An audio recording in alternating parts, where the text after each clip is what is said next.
and welcome to the fifth meeting of the Community Representation Initiative for Red Hill. My name is Marty Townsend, and we're coming to you live and direct from Apuna.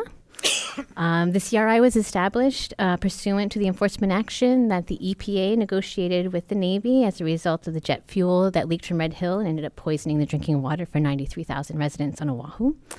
And our purpose is to ensure meaningful public engagement in the process of defueling, cleaning up, and closing the Red Hill facility and protecting Oahu's drinking water supply. We are all volunteers, and we have very minimal support from the federal agencies and definitely no funding. So because this is an effort with the public to rebuild trust. Trust is at an all-time low. The CRI has worked really hard to maintain its independence as much as possible, and this means that we do most of this by on our own. So if things seem a little hammer-jang sometimes, it's because we're trying and we're all volunteers, and we request your grace. And also, if you have any feedback for anything that we are doing, you please let us know. You can email us. We have a website, and it's available on the information on the table outside, and also we'll display it throughout the meeting.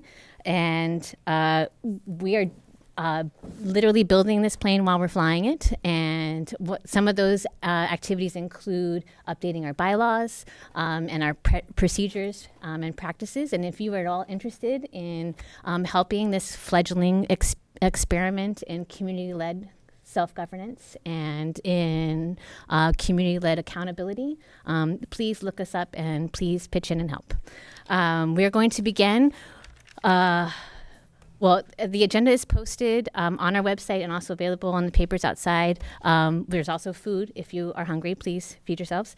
And thank you. I want to do a few thank yous first to Olelo TV for hosting us. Thank you very much for providing this space for us. Thank you to Kalahui, Hawaii, for providing the food. And thank you very much for Navy personnel for attending, for Martha Guzman, who is the Region 9 Director for the EPA, for attending, and for Kathy Ho, who is the Director of Environmental Division of the Department of Health for Hawaii, as well as all of their teams. Thank you very much. We recognize that all of you are working very hard. And I wanted to start with also acknowledging a special guest in the audience. Shannon Bentz is a properly trained petroleum expert. She has a master's degree in petroleum management, and she was the prior fuel director for Red Hill during the 2021 timeframe where the leak happened. And she's here today in her capacity as a civilian, and we really appreciate her expertise in this area. Are there any other opening comments or statements from CRI members? If I may, Marty. Go ahead.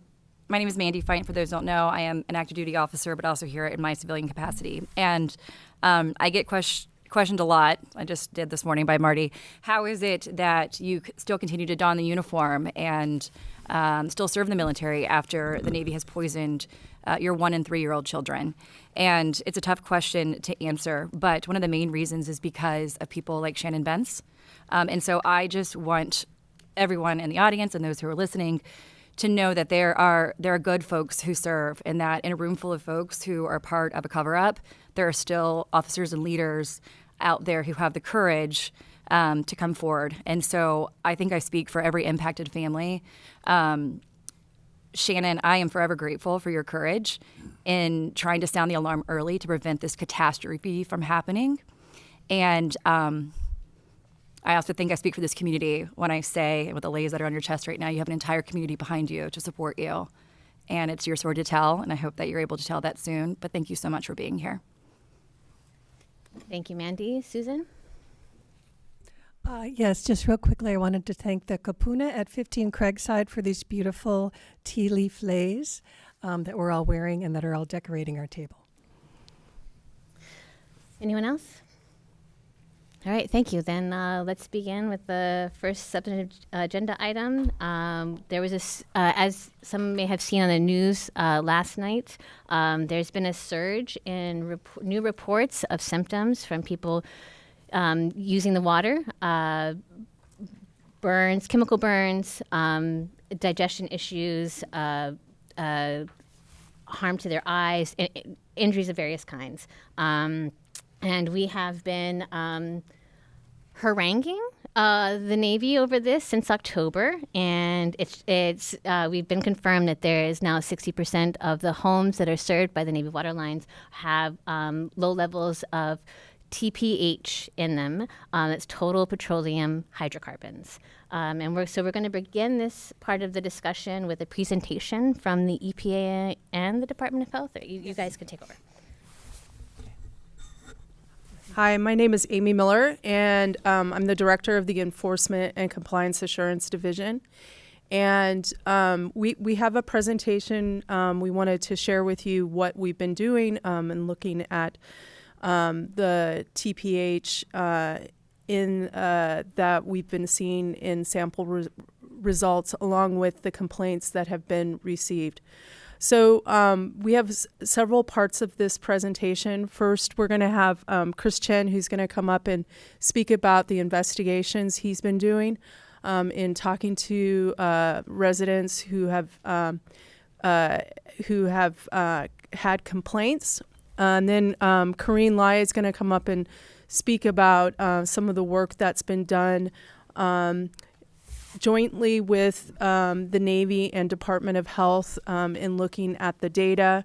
And then we are going to turn to Kathy Ho and myself, and we're going to be talking about next steps. So one of the difficult things in doing this presentation is that we are in the middle of doing this work. So we don't have answers, but we are trying to be transparent with you all. And so we welcome questions, but we probably won't have all of the answers. So with that, I'm going to turn it over to Chris. Thank you, Amy. Gotta push the button. Hello, hi everyone. My name is Christopher Chen. I am a drinking water inspector for EPA Region 9. I work for the Enforcement and Compliance Assurance Division as well. I first joined EPA in 2009, and I've been doing Safe Drinking Water Act related inspections since 2013. So I'm permanently here today to speak about the Drinking Water Complaints Investigation Report, which we published in December of 2023. And the report details my interviews with 5 residents back in October 19th of 2023. So we were notified of surge in complaints the week of October 16th, 2023, of which we got the contact information for 6 residents. So I attempted to make contact and managed to reach 5 of them, but the 6th one I was unable to successfully make contact and interview them. Of the 5 residents that I did speak to, there was also a sampling component after the fact with coordination with the Hawaii Department of Health, who then subsequently coordinated with Navy. I was able to ask and offer if the residents were interested in receiving sampling pursuant to the long-term monitoring plan. And so all 4 that I made the offer to accepted that sampling. And so Navy went out the next day on October 20th to collect those samples with the Department of Health staff to oversee the sampling.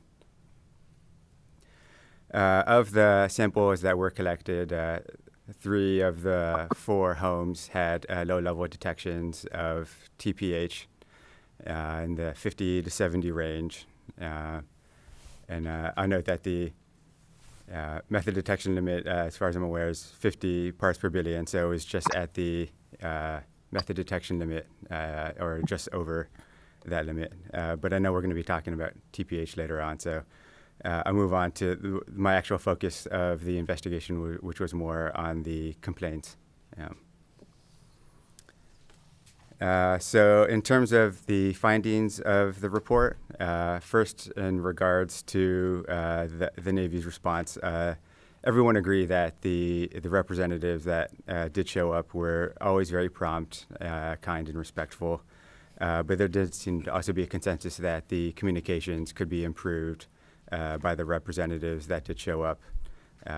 Typically, they would show up and be focused on collecting the samples without much chance for back and forth communication between the residents and the Navy representative, where the rep could describe what they were doing, what the rapid response test was, and also for a chance for the residents to express what their drinking water concerns were or their health symptoms were.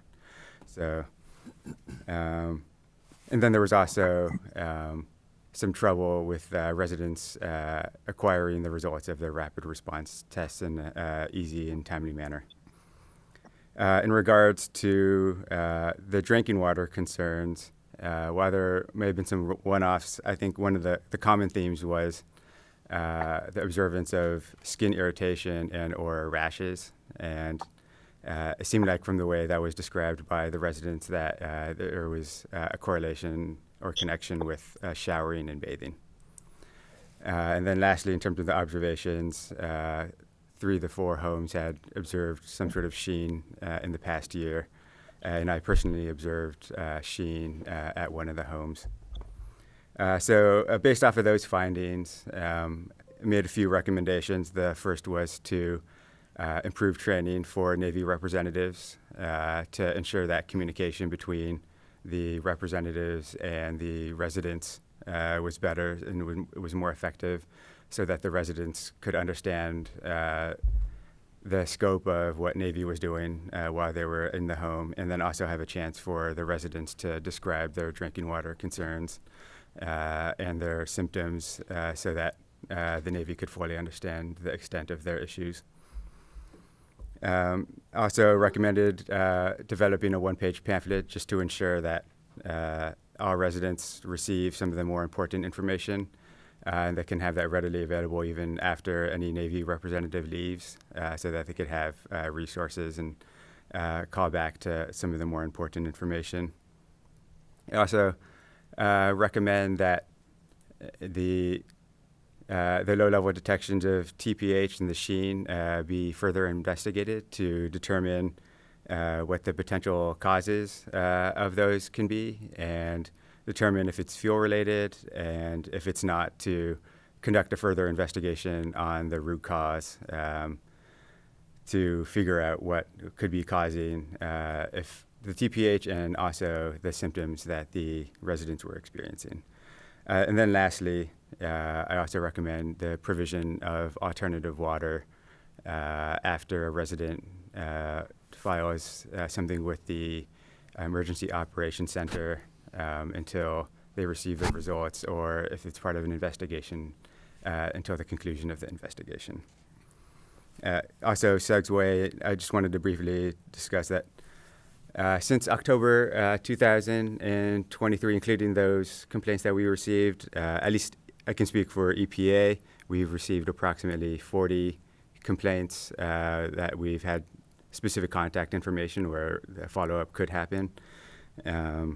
We've received some additional complaints and drinking water concerns, but they were anonymous. There were no information for us to follow up on. So, and we received a new surge in complaints, I think early last week. And so while I'm here to speak with you all today, ASA was conducting interviews and meeting with residents to hear out their drinking water concerns today and yesterday as well.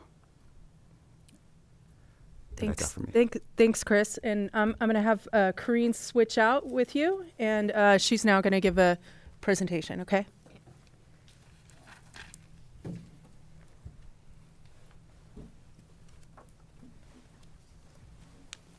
Good afternoon. My name is Corrine Lai, and I'm with the EPA Region 9 San Francisco office, and I am manager of oversight of drinking water programs in the Pacific Southwest. Thanks for having us here. I have a short presentation. I will try and go quickly through it because I know that we were only given 10 minutes for this. And I thought it would be prudent, since this is a big focus on drinking water for the CRI meeting, to really kind of take us back a little bit so that we're all on the same page with regards to terminology and how we're using certain how we define TPH and certainly how it applies to drinking water. So the next slide, please. And some of this, many of you have dealt with this since the formation of the CRI and others, but I thought it would be good for the general broad audience. So total petroleum hydrocarbon, or TPH, which is what you will hear the term throughout probably the next couple hours. It's a large group of chemicals made up of hydrogen and carbon atoms, so-called hydrocarbons. And these hydrocarbons can be both what we call petrogenic and biogenic. These petroleum-derived hydrocarbons, or those petrogenic hydrocarbons, are very complex mixtures of compounds with wide-ranging physical and chemical properties. And when they're released to the environment, they change and they go through a multitude of processes, which we call weathering. And you may hear that term later on this afternoon. Biogenic hydrocarbons are those that are biologically derived, and they really come from natural organic matter. Measuring for TPH provides an assessment of these petroleum mixtures. And these results give you this gross kind of quantification of petroleum mixtures without really identifying the individual constituents. And when we talk about drinking water, you'll see kind of how this pattern fits as a drinking water expert.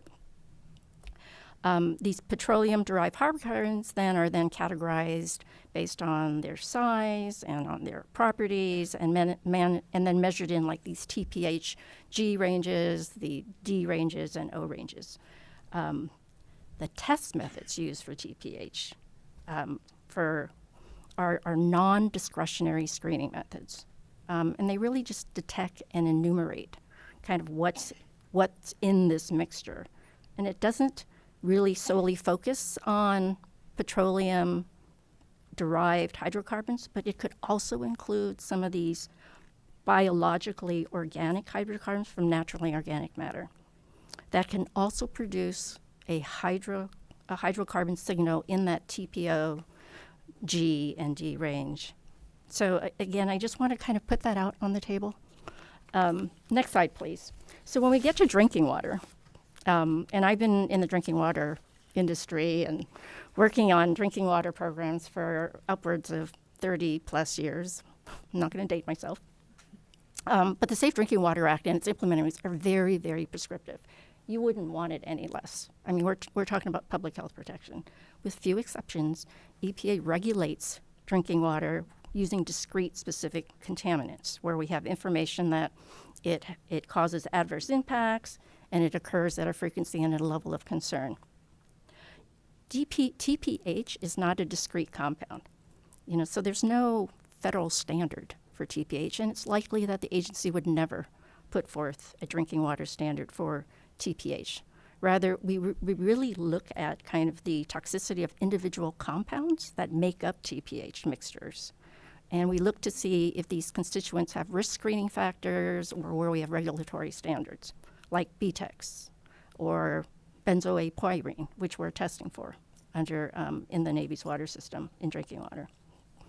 So from a scientific basis, based on the data, a health response to TPH values is generally not practiced. And we really need to define kind of this specific discrete contaminants in the drinking water to ensure that we have efficacy of treatment, approved analytical methods, to ensure public health protection. Next slide, please. Let's see. Navy sampling of the drinking water system. It structures residences, businesses, priority structures and facilities. We all know it concludes in March of 2024. It's 2 years after the lifting of the unsafe water advisory for the water system. The Navy has collected some 8,000 samples to date, and when LTM, the long-term monitoring, is completed after 2 years in March, the Navy would have expected to collect upwards of 8,900 samples. To date, there's been what we understand 32 exceedances of federal and state standards, and they're in these areas: lead, for which a majority of them are, a mercury hit, 4 phthalate hits, and a TOC hit. Most occurred during the early part of LTM, and then have been addressed through flushing, resampling, and where it came to lead, at times replacement of the fixture. Next slide, please. The majority of these TPH detects that we have been seeing throughout 2 years minus 2 months of monitoring have been in these range of 50 to 80. And as Chris alluded to, the method determinant limit, which is kind of the limit above 0, that there's something there, but it can't be quantified, that limit is 50. The reporting limit, which is what labs can reliably report that can be quantified, is at 80. So we're seeing about 77% of the detections kind of in that range between something that is there and something that potentially could be quantifiable. And it's understandably that if you have a higher level of detection, there's probably more certainty that you can probably, that there's reliability, that you can determine that there's something there that can be quantified. So when we took a look at the number of hits throughout detections, so to speak, throughout LTM monitoring, throughout the system to date, and I'm going to ask if we kind of just go through and view the next few slides. So can you move on to the next one, please? So this one gives you kind of the TPH detections in what we call LTM period 5. And that's for the 6-month period between December of 2022 and June of 2023. So that, I'm going to have you look at that. And if you go to the next slide is, so you'll see there's just one little red dot kind of in that center. During that same period, there was just one detection above that 150 range. Again, kind of we're looking at kind of that bright cutoff of, if there was something there, we could reliably see that something could be quantified. Next slide. This is period 6, and this is the 6-month period between June 2023 and November of 2023. A lot more dots, a lot more detections, and that goes to kind of that earlier statement of there's been an uptick. And we acknowledge that, and the Navy's acknowledged it. There has been an uptick since the summer of last year of TPH detects. Next slide, please. This one is detects above 150. So there is, over the course of LTN, there were 92 samples that had total TPH hits above 150 parts per billion, with a notable increase kind of in that last period of monitoring. So that is something out there. I think we acknowledge it. And if you couple that with kind of the uptick in water quality concerns that have been raised with EPA, with the Navy and DOH, it fostered this, there's something there that we need to dial in on. And over the course of the last couple of weeks, we've been dialing in with Navy, with DOH, to try and really surgically go down and look at this. What is going on? What are we seeing? These next few slides talks to the water quality complaints over the course of LTM. It's not the LTM prescribed targeted sample sites, but rather the rapid response team going out and doing sampling. So then this shows kind of the 119 sampling points that were conducted as a result of water quality concerns, either through the EOC, the Navy EOC, since the start of LTM, none of which not use those abbreviations. Just think long-term. Long-term monitoring. People watching have Thanks. no idea what you're talking about. Okay, I will try and remember that. Long-term monitoring. Those 2 years of monitoring since the advisory was lifted. There are no detects above 150, fortunately.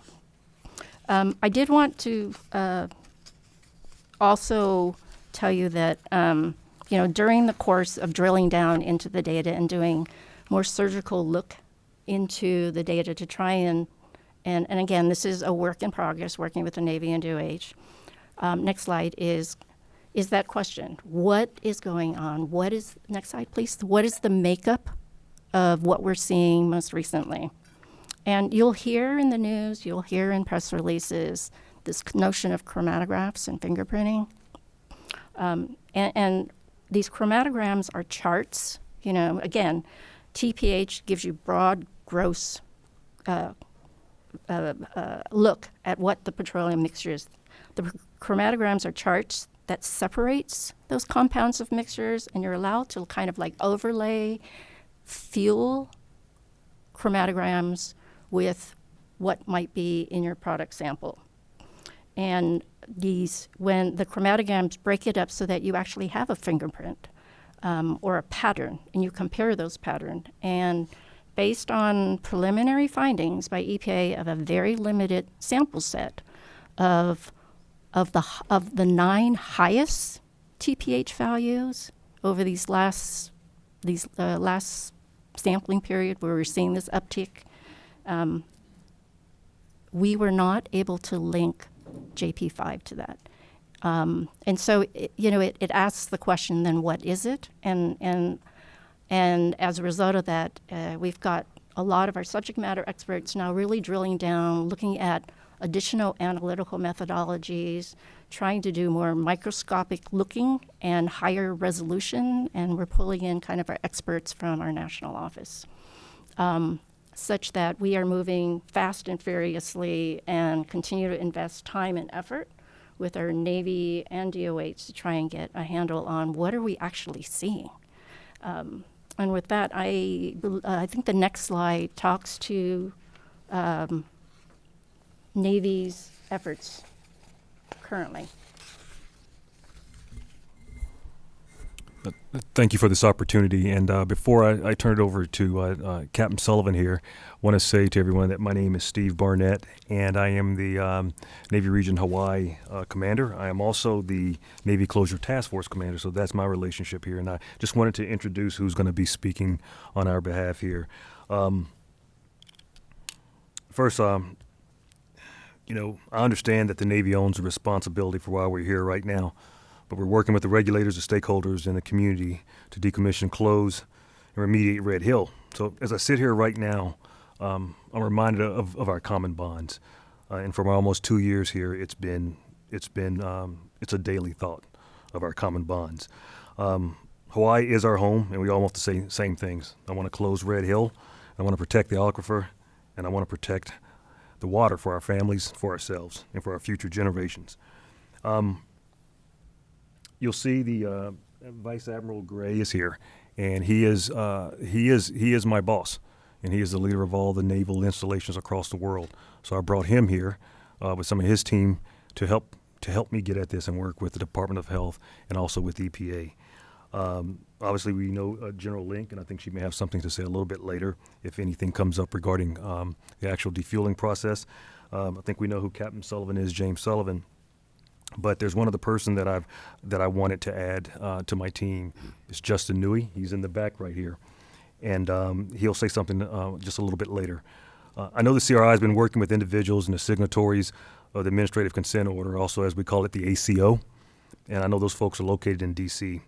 But I want you to hear me that I believe that the CRI is an important forum for the federal government to communicate directly with the entities of the community. You all represent them, and we need to make sure that we're communicating together. Knowing this, I wanted to say hello to Nui. I couldn't think of a better person to bring to my team.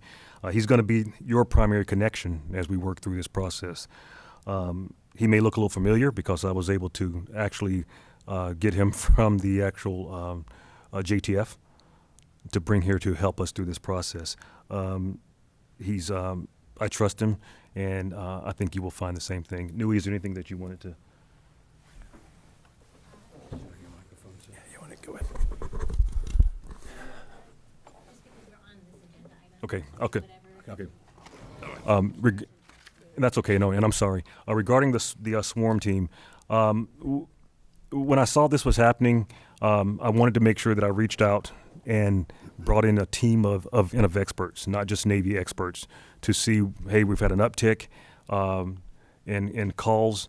We've also had an uptick in TPH, low-level TPH in detection. So I wanted to get the best team together so we could decide what was going on and figure out a way ahead.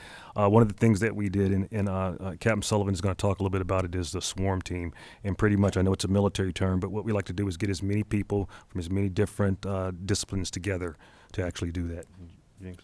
Thank you, sir. So talking a little bit about what we refer to as the swarm team, but really what it is it is a group of experts from the Navy, the drinking water experts from the Navy, as well as several of our contractors, medical health professionals, the EPA, and the Department of Health, all coming together to really focus on, as Corinne talked about, the uptick in the TPH, the number of detections that we had in period 6, to figure out what is going on. What's changed in the system? Is there something different with the chemistry of the system, whether it be the operation, the maintenance processes that we've been doing? Is there TPH that is trapped in the system somewhere? Really looking at any possible reason why we could have this. So bringing that whole group of experts that have been here, it was supposed to be about a week or two, but it still continues to this day as we continue to evaluate and try to figure out what's going on. There were really 2 primary objectives that this group had. The first, of course, it was to figure out what is causing these detections and how could we get after it. The second one is, as Admiral Barnett has committed in the past, the Navy is committed to a follow-on to the completion of the long-term monitoring in March of 2024. It doesn't end. We will continue to make sure we're closely monitoring the system and that the water is safe to drink. So this team was also tasked with figuring out what does that post-long-term monitoring plan look like. So we're still coordinating with the EPA and the DOH. And I would anticipate within the next few weeks we'll roll out some more of that information on what that post-long-term monitoring plan will look like. One other thing that I did want to note is Chris from the EPA had talked about the EPA investigation and all of those recommendations.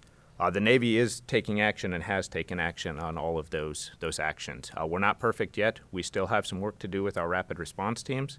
We continue to do training with them every day. One thing that is also shifting is, in the past, the rapid response team, we were very focused on finding out, is there TPH, is there JP5, and doing sampling, really focused on making sure that we don't have that. We've really taken a step back and trying to take a more holistic approach to, if it's not JP5, what else could it be? And really starting to bring in more focus on inspections of all systems within the house. We did the premise plumbing, but the premise plumbing was just the investigation. We've got the draft results that we've worked with the EPA and the DOH, provided some comments, but it did not solve the problem. We did not find something that was very, very clear that was causing. There was no buildup of TPH in the water heaters, so we need to continue to get after that and follow on with additional premise plumbing, as well as kind of change the focus of what our rapid response teams are. And then the last thing I will add on that is I'm dependent on information from folks on what they're seeing when the rapid response team goes out there, so we can make changes on the fly. There are some things that we had to actually do, and like James mentioned, and we're working those. We're going to for the rapid response team, we're actually making a little bit more robust team. Sending out a little bit different flavor of folks, some industrial hygienists and other things like that, so we can look and give a holistic look at what's going on in that particular residence. So we definitely take the EPA investigation to heart, and our intent is to follow the guidance and the direction from there. Okay, so that is that explains where we're at right now, and I just wanted to just go over a few things that we're planning, just so you know. We're in the middle of the process. So EPA does plan to take some of the samples that Navy is collecting and get what we call splits, and take those splits to EPA labs and do our own testing. In addition, we are going to have an on-the-ground independent investigation in the next few months.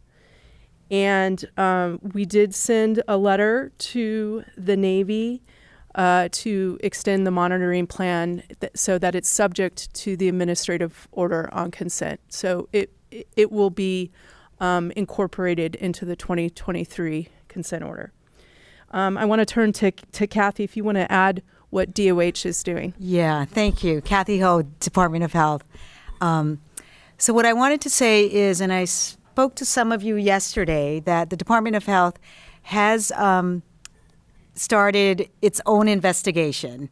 We took samples last week or this week, and we're sending it to our own independent lab, and we have a contractor that's assisting us in that investigation.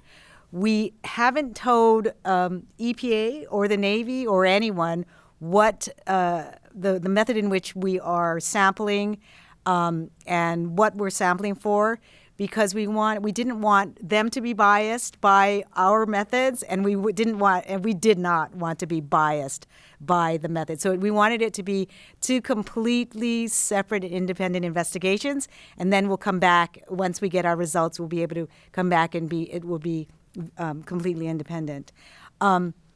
As you know, the long-term monitoring plan will come to an end at the end of March, and the Department of Health is committed to working with the EPA and the Navy to promote confidence in the drinking water at AMR and at the Pearl Harbor Joint Naval Base. And to that end, we will be working together with the EPA to develop a plan forward. Thanks. Thank you very much. All right, so that took up almost all the time we had for that agenda item. So I'll do a better job of time management. All right, so we have a lot of questions that we want to ask. I think we'll just get into it. I just want to say for the public's purposes, we're going to plan to move to public testimony at 7 o'clock, regardless of where we are on the agenda. And if there is not enough testimony from the public to fill up the rest of the meeting, then we'll jump back into whatever other agenda items are still outstanding, which there will probably be a bunch. All right, take it away. So can you guys tell us, other than TPH, what you're testing for in the water? For example, are you testing for EDB or not?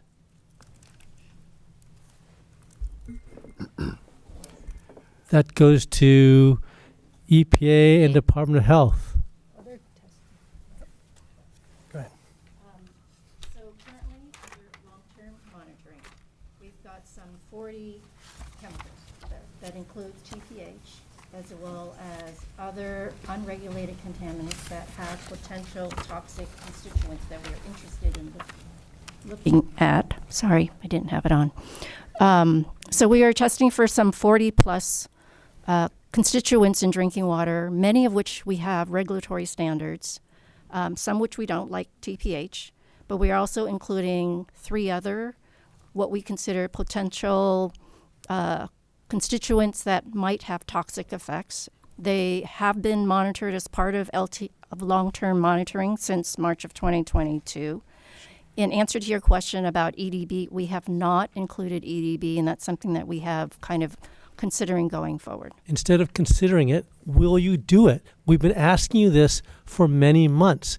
Will you test for EDB? You've just collected samples. Can you test for EDB?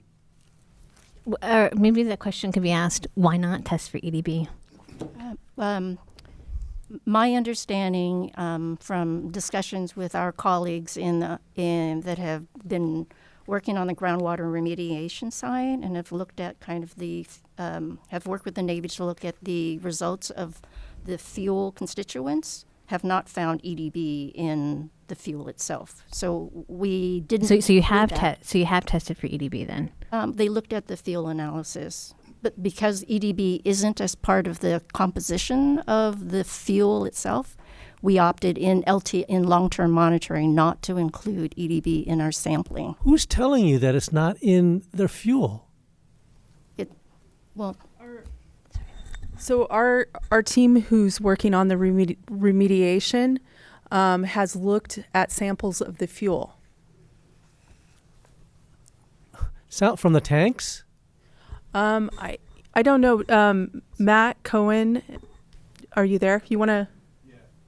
I think you have to come up. Come up over here. Come on down. You're the next guest. Price is right. So it's tested in groundwater. It's not tested in the drinking water. And we're not really seeing it. There's a couple minor hits back in 2022 in groundwater, but for the most part, out of, I forget the numbers now, but there's several samples, and they're mostly non-detect. So it doesn't appear to be a major constituent of concern from this release. I think I would just wanted to say, David, this is the input we're looking for as we have the Navy updating their next long-term monitoring plan. So I think we're all noting the request is to include it. Okay. Earlier we were talking about common bonds, and I just want to tell you about one of my common bonds. I am from New Mexico, and there, luckily not the town I grew up in, but there was a large fuel spill, the Kirtland Air Force Base fuel spill. And when they monitored the plume, they tracked it by multiple constituents, not just TPH, but EDB, benzene, naphthalene. And what they saw was that different parts of the plume had different constituents, and that some of those chemicals went in very unexpected places. Okay, so the fact that we're only seeing maps of the fuel plume with only TPH is very concerning, and it seems like everyone here should be tracking it at least the way that they did back then. We should be moving forwards, not backwards. And I just want to read a little quote here about EDB. EDB is very water soluble. It doesn't like to attach to soil. Bacteria don't like to eat it. It doesn't like to go into the vapor phase. It just likes to run with the water. That's just what it did. EDB is cancer causing. That's from a video about the fuel plume there. And so you can see how we're concerned knowing that EDB likes to move with water when we know that fuel got into the water and that it likes to go in, it's water soluble. So why are we not testing for it when we know that fuel got into the water? I mean, this is just very common sense, I think, that it should be tested for in the homes and monitored on the fuel plume. Yeah, we hear you on that. And James, you can step in here, but we're testing the three shafts every 3 years, and one of the graphs that you asked us for includes the fact that we've done that, the results of those, and all of those for EDB were below the detection level. So, if there is a concern, perhaps we can adjust that periodicity. But from what we're seeing, it's non-detect, and it hasn't been an issue. But I understand the concern. Yeah, non-detect doesn't really mean a lot to any of us anymore, because now we know what that means, and that just means it's under a certain level that, as we've come to realize, does not mean a level that won't cause health effects. And that's why we're here today, because of levels that are safe and yet still causing health effects, and here we are. Yeah. So I'm not reassured by you saying that it's under a certain level. I mean, we shouldn't have any EDB in the water, so if it was there, we need to keep tracking it and find out where it's going, and is it what's in the homes? Because whatever's in the homes is visible sheens, visible vapors. So when we have rapid detect tests that come and say non-detect, that's a false sense of security. I can see with my eyes a sheen, and yet the rapid test says non-detect. Why are we even doing the rapid? Yeah. It's only detecting things at such a high level, but yet my eyes can see it at a lower level. Why are we wasting our time, effort, and money doing a test that only at best provides a false sense of security for these families and makes them believe it might be safe when we know that's not really what's happening? Yeah. Sir, can we get a commitment from you guys that you guys will run at least one set of samples for EDB? We've asked for it for quite a while. From the taps, to be specific.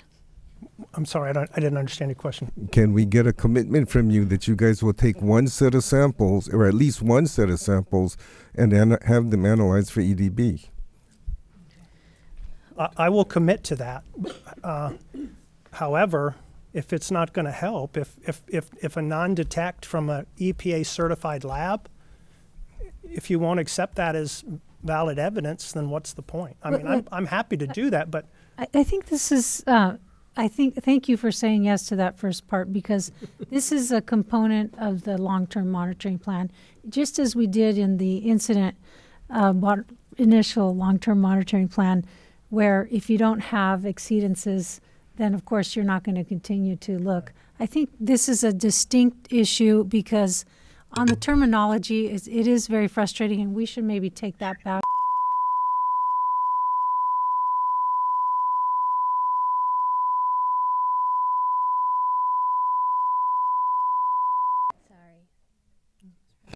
Was that Rosalie? What I was going to say, like, oh, mm. Oh. Hmm.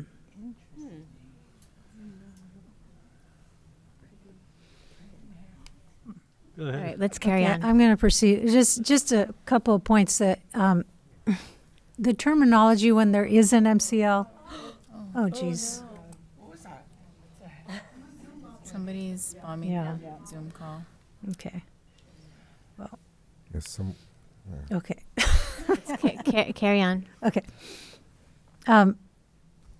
One of the things that Amy described is that we're obviously, and Yes, ma'am. Admiral Barnett described as the new long-term monitoring plan.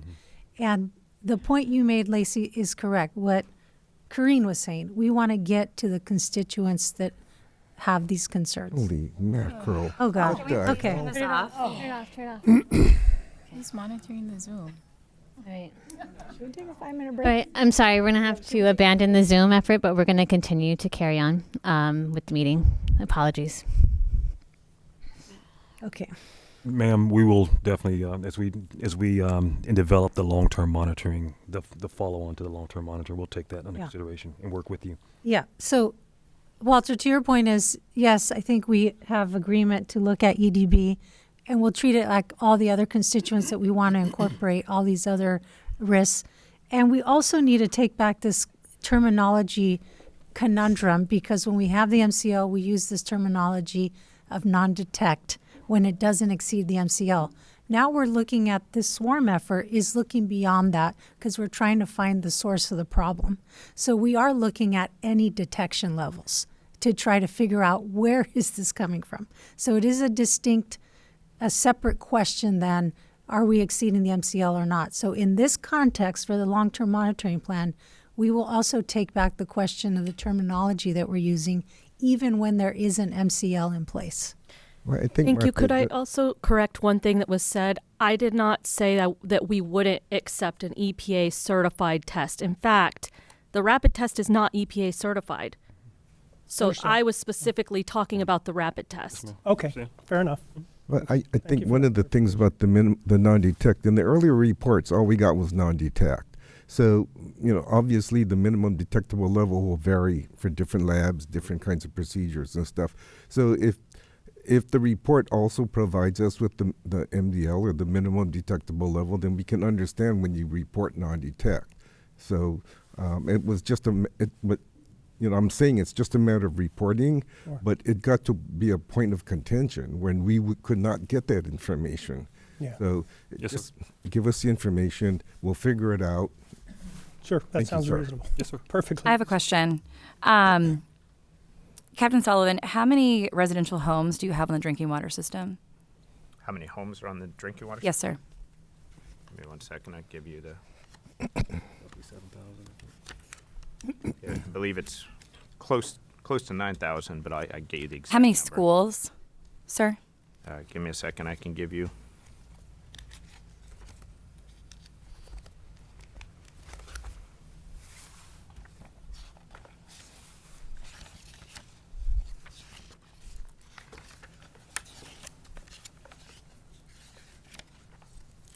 It's within the long-term monitoring plan, so I can find the page. I don't have it in front of me.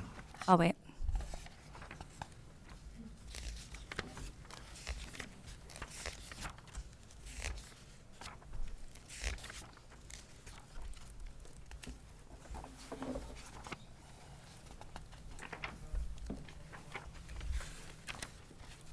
So while I'm trying to find it, I mean, we do within every period of LTM test every school, every CDC, every period, and every medical facility. So within the long-term monitoring plan, Table 2, it lays out all of the number of residents. So within long-term monitoring, it was 9,715 residents, 1,503 non-residents, 10 CDH, the Child Development Houses, 20 Child Development Centers, 11 schools, and 11 medical facilities. Okay. And so the 2 years that you all have been doing long-term monitoring, 2 whole years, have you not tested every single one of those facilities? It sounds like 8,700, and then the list that you just provided is significantly more than that. So there's not been 100% of testing of your drinking water system since No, this the catastrophic long-term monitoring was developed to be 65% of all of those. Okay. However, the goal in the extended drinking water monitoring plan that we have voluntarily worked with the EPA and Sir, we're on public limited health- time, and I appreciate the further explanation, but that was my this question. answers your question. No, will he answered cover my the- question, the sir. Thank you. additional ones If I could that move haven't on, been, please. Thank you. Covered. So it will be 100%. Okay, but it's not. Your long-term monitoring was not 100%, but I'd like to move on. Everyone keeps saying tonight that the TPH exceedance is not JP5. It's not JP5. We've continued to say it's not JP5. What other fuels are stored at Red Hill? Are you doing your chromatograms against the marine diesel? Are you doing your chromatograms against the Air Force diesel, the constituents, the additives? Or is it just the JP5? Because those things that I just mentioned, beyond others, right, those also link to the drinking water system, and they have been for decades. So you all are being very clear with your words that it's not JP5, but what is it? Yeah, I think we're clear with the words JP5 because that was the 2021 incident, and that was the focus of what we're talking about here. Did we? But JP5 is not pure, correct, sir? JP5 is not pure. There's a lot of additives and constituents and antifreeze and all these other things that are added to JP5. So are we testing everything that is at Red Hill and in those fuel systems? Just to add on, I mean, more than 2 million gallons of fuel of various kinds have leaked since 1948. So, Right. That's what we can do is as we work the post long-term monitoring plan, we can definitely take those items into consideration. Thank you. And my last question is, I saw that since last summer, I think, and Karine, you had a great, just a visual up there, that there's been this uptick, right? Since last summer. Where was the swarm team last summer when there was an uptick? Where were all of you in this room last summer was an uptick? Before 70 brave residents came forward and gave their name 2 weeks ago? Where were you guys last summer? What I would tell you is this. The residents and the concerns that are expressed to the Navy are extremely important to us, right? We use that as we try and follow the breadcrumbs to unravel this mystery. So as the team here became aware of the growing number of concerns, we began to circle the wagons, try and sort out what was going on, just as we have with this last set of surge. Obviously, we felt like we needed to call in additional expertise from around the Navy, from respected folks out in the community and the commercial world, to pull it together and explore all avenues to try and explain and help us find where we think this is coming from and what the circumstances are. 2 last things. Thank you, sir, for saying that. Is the Navy or your public affairs team, are you guys conducting media listening? DBD, I'll let you. I know we're monitoring it. Media listening, you mean? Digital media listening, sir? Does that not get briefed to you all throughout this crisis? What I do have is I have a I don't have social media, so I don't really follow it, but I have folks that can kind of say, hey, these are some things that we're seeing. Residents are concerned. Maybe we should put out information on the on our EOC process. That's the kind of things that we that we look for. So we're not technically following breadcrumbs. You all have been tracking this whole time that families are being impacted because they're talking about it. It is on social media, and we know that you're listening to us. So this isn't a new thing. This isn't a surge necessarily. This is not stopped this whole time. These families continue to be sick. And the surge is because 70 brave people came forward who have said enough is enough. But we know that you all are listening to these families. We know that you get briefed it. We've seen your slides. The last thing I'll say, Karina, I appreciate your 30 years of experience. I do. But you're talking to an online community, and you're talking to 93,000 people who have been impacted. And the gentleman sitting next to you today, that one little dot that you described on the map, one little dot can be the Thompson family that Chris joined today. And in that house, 2 families. One had 6 children and one had 4. 10 kids, Chris will tell you, babies crawling over his feet this morning. One little dot, that's gaslighting, and this community is fed up with it. One little dot is an entire family. Thank you, and Mandy. one is far too many. Thank you.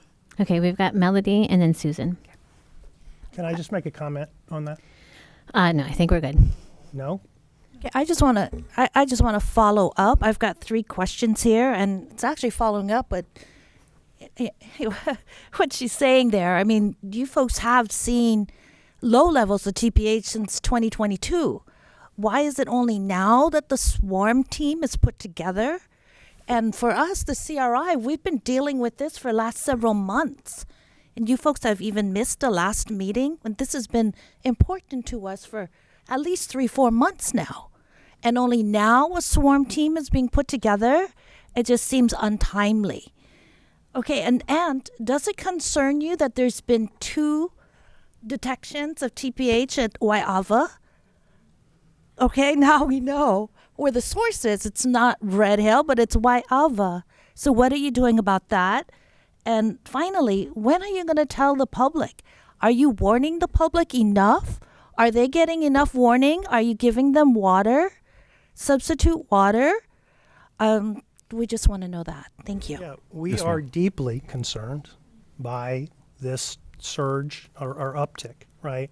It's our responsibility to ensure that we take care of the health, safety, and welfare of everybody on our installation and each and every person who uses our water. And the reason we are here and the reason we're talking to you is to fulfill that solemn commitment, right? We gathered that swarm team specifically to help us sort out a very difficult and perplexing challenge. So you have my commitment and the commitment of this team here that we're working extremely hard, doing everything we can along with our partners at the EPA and the Department of Health to try and find the source of these low-level detections and get after it. Having said that, by all standards, the water is safe. By all federal and state standards, the water is safe. Look at the data that we've provided to you. Okay, the data is the families with rashes, burns, kids with, getting sick. Like, you can continue to say the water is safe, but you're not convincing anybody who actually is a family or interacts with the family, because the water has continued to cause problems. And at some point, right, I'm not very scientific, but I do know one thing about science. You have a hypothesis, you get data, and you change it when you get data that does not agree with your hypothesis. Right. You keep saying it's safe. Well, to me, that's a hypothesis. I've seen no data that proves that the levels that are known to be in there is actually safe. Right. And it's maddening to continue to hear the words, the water is safe. Mm-hmm. Like, okay, here's a family, their children's been hospitalized. They stopped reporting because nobody's listened to them for 2 years now. And at some point, it would be stupid for them to continue to report knowing that you're not going to do anything about it. Yes. You're traumatizing these families, and yet they continue to be harmed, and then they ask for help, and all of these agencies continue to say it's safe. Sir, how many homes have you? I have a question real fast. Sorry. how are you informing the families that are moving in to the homes about the situation? Yes, I was just there. I was just doing a water distribution for families living on Navy housing, and new families were reporting to me that they were having rashes, that they were throwing up in the showers, and they had no idea about the Red Hill situation. They were new families that just moved in. So what are you doing to inform these new families that are moving into the military housing? Yes, ma'am. That this is happening. Ma'am, what I'll tell you is that I've personally checked into that, working with the partners on providing packages to inform. We have 2 major partners for the homes, informing them of when new residents check in, this is what has happened, this is the history of the situation. So we've reached out to them. That's something that we continue to drumbeat, to pull up the data, to look at it, to make. Could we get a copy of that package? Could we get a copy of that package? Yes, ma'am. 2 weeks ago, I had to sit down with families who just move into this housing and explain to them the situation. So that is very disturbing to me that you would do that to your own military servicemen and women. Thank you. Yes, ma'am. Okay. Trying to make sure everybody gets time here. So we have Susan next, and then David. And I just want to note that I don't think that all of your questions were answered. Okay. All right. We'll circle back. Okay. Go Okay. ahead. This question is for Corrine. Corrine, you said TPH is not regulated by the EPA, right? And then you said what you do is you take individual compounds that make it up, and then you compare it against if you have a safe level or whatever you want to call it. What about the cumulative impact? What if someone is, exposed to several of these? If you're just looking at them individually, what about the cumulative impact? What have you done with that? So I acknowledge that. I think we will likely move down that path of looking at synergistic impacts. Excuse me, you acknowledge that you don't look at it. We're not looking currently at it because we need to identify what those components are. And that's what we're doing now. It's really drilling down and figuring out what's making up the TPH fractions that we're seeing, and then going to our toxicologists and our smart folks in our national headquarters and working with HESPR and identifying if these are the compounds that we want to look at with their potent toxicity factors, what is the synergistic Okay, and you'll look cumulatively. Thank you. Also, Scotty, the reason you are here is because of the consent order. Just wanted to clarify that with the EPA. So I have another question. Again, Corrine, the biologic compounds you mentioned.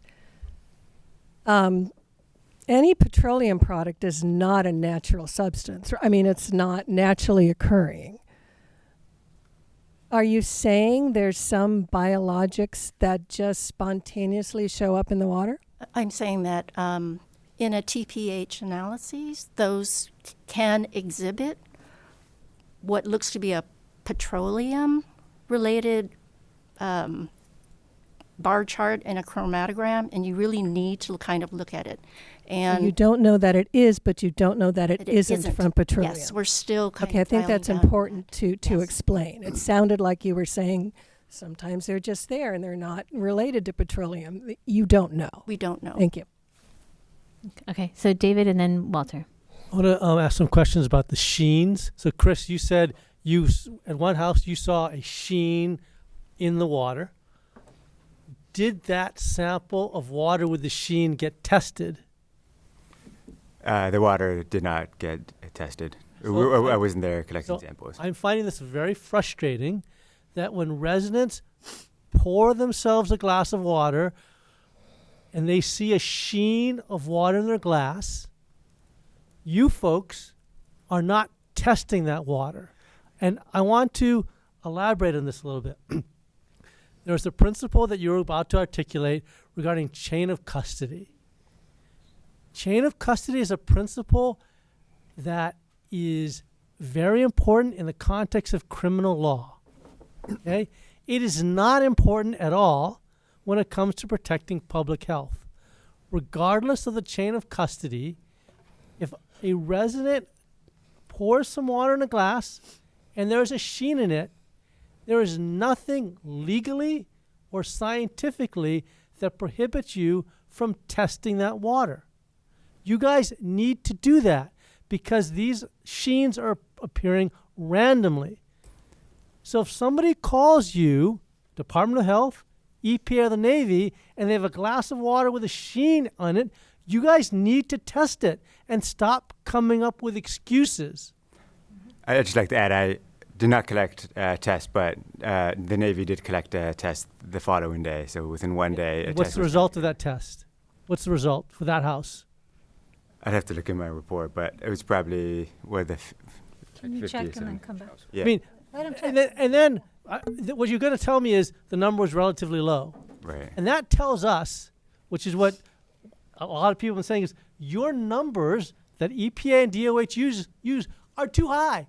Because if somebody has a sheen of fuel in their water and it comes out the TPH level is 62, David, that level is too we are low. agreeing with you in a sense here because we can only detect to 50. Correct. And we can only verify to 80. That's why we need to get to these other constituents so we can actually, but your point on. You hear him saying the levels are safe. Okay. And that's the problem because they're pointing to your numbers and saying if it doesn't go above that number, it's safe. And this is a huge problem. You guys, in your next long-term monitoring plan or AOC supplement number 5, whatever it is, you guys need to prohibit the Navy from saying that the water is safe when the science doesn't say that. You're enabling them. You got to understand that. Okay. Walter? Chris, I have a question. This afternoon at your 3 o'clock visit, did you see a sheen in that residential home? Yeah, so the most recent Thank home, you. You did. You saw a sheen. Yeah, yeah. Ashley, who's Very sitting in the slight crowd sheen, right yeah. now, you saw a sheen in her water. Chris, What'd you do with that water? Did you call the Navy and have them come out right away and test it? Did not. What was that? I did not. Okay, thank you. Okay, Chris, did you drink the water? No. No. Wouldn't No. recommend it. Oh. Would any of you drink water with a sheen of fuel on it? I mean, come on. Raise Please of don't. hands, please, from the Navy. No, I wouldn't drink water with a sheen on it. But it's safe, right, sir? All the 8,000 tests we You wouldn't drink showed that it it's with a safe. sheen on it, but you're telling us that it's safe. I'm telling you, all of the objective evidence that we have from the tests show that it's safe in accordance with the regulars. I understand your frustration. We've seen no evidence that shows that it's safe. Can I see this research article that shows that levels of 50 to 70 are safe for human health consumption, especially kids? Let's see that. No one's seen it. Because it doesn't exist. Observing a sheen is objective evidence. It is not subjective if more than one person sees it. Please do not dismiss what you are referring to as anecdotal evidence as not objective. It is objective. If you can objectively see a sheen of fuel on your water, that's objective evidence, and it's unacceptable. Okay, thank you. Walter really has a question. Can we like shift gears just a little bit? Okay, and I'd like to go back, Admiral, to your statement about the water is safe and that you meet all the standards. We kind of get it. You're repeating the same thing that you guys have been saying over and over, so we get it. We get the fact that you guys got this swarm team and you guys got 20 experts and $1 million put into it or whatever, and you guys have figured out that there's TPH, but it's not TPH for jet fuel, or it's something else.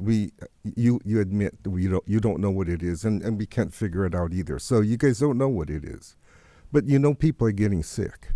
So when we sit and we look at all the stuff that you guys are doing, all these analysis, you got 9 million experts or whatever, let's shift gears just a bit. In parallel, what actions are you guys doing to take whatever junk this is or whatever contaminant it is out of the water to give our families safe drinking water? Not waters that meets your standards. I don't care what the standard is. The water is, if it's clean. This is clean water. This water has 268 parts per billion of TPH. This one has 50 to 80 parts per billion. This one has less than 50.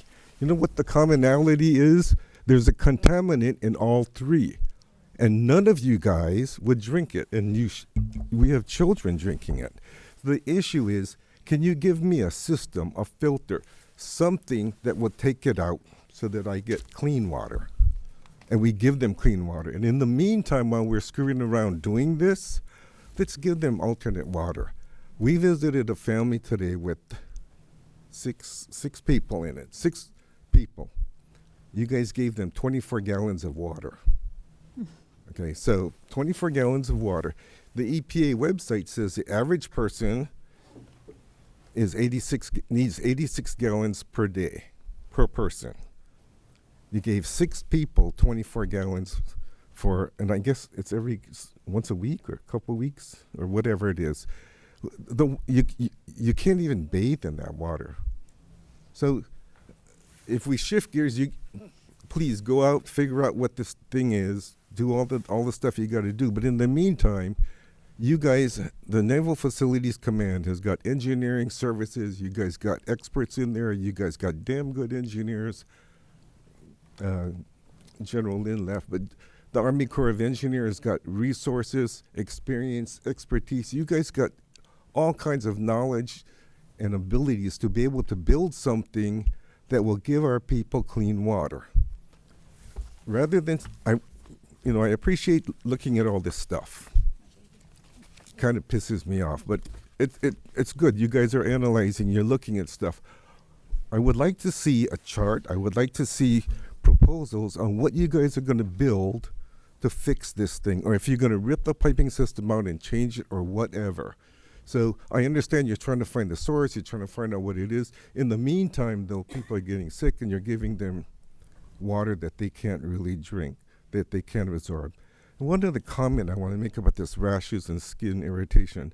A lot of times we tend to treat that as kind of a minor thing. There's 3 ways of 3 routes of entry to the body: inhalation, ingestion, and absorption.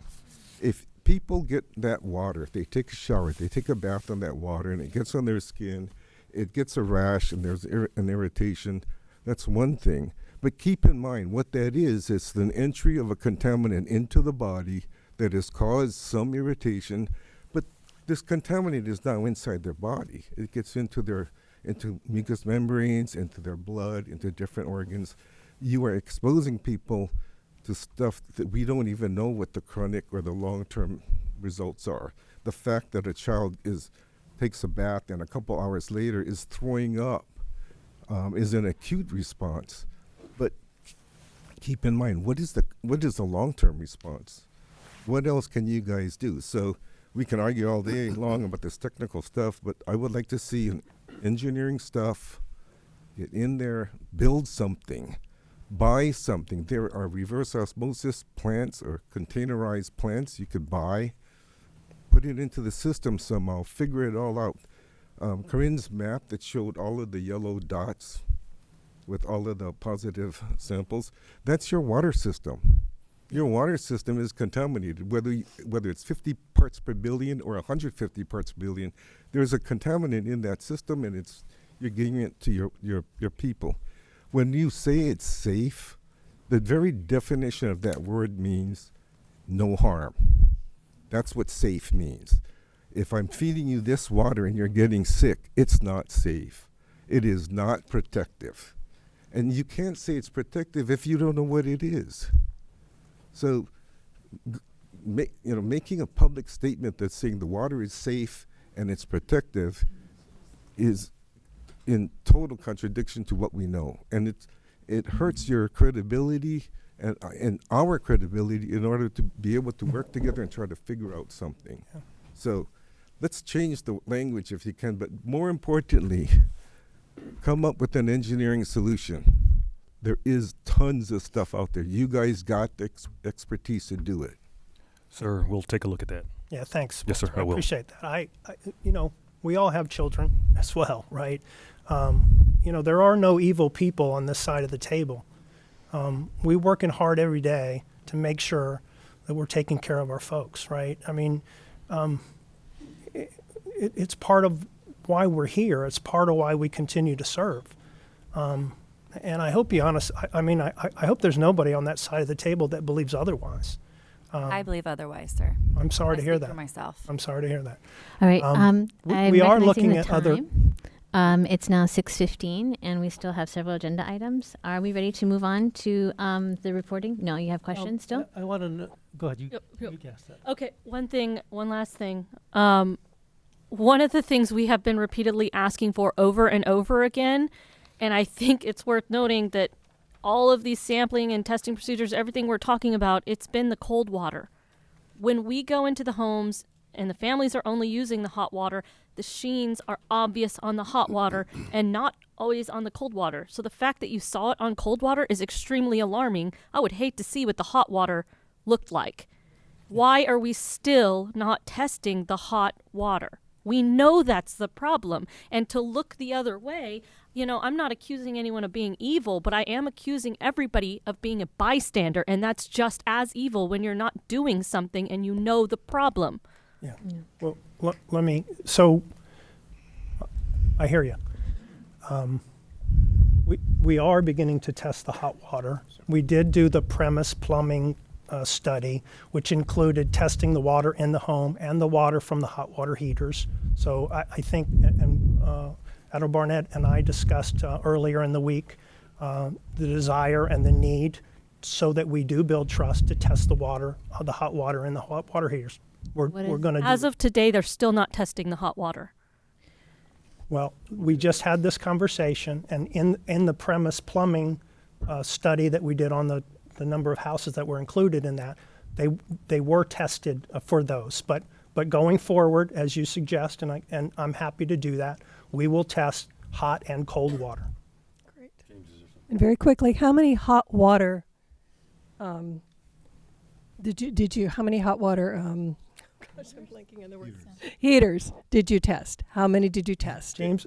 In that initial premise plumbing, there were 10 houses that were selected with the hot water. It was 4 you that tested were the part hot water from the hot water heater. We did.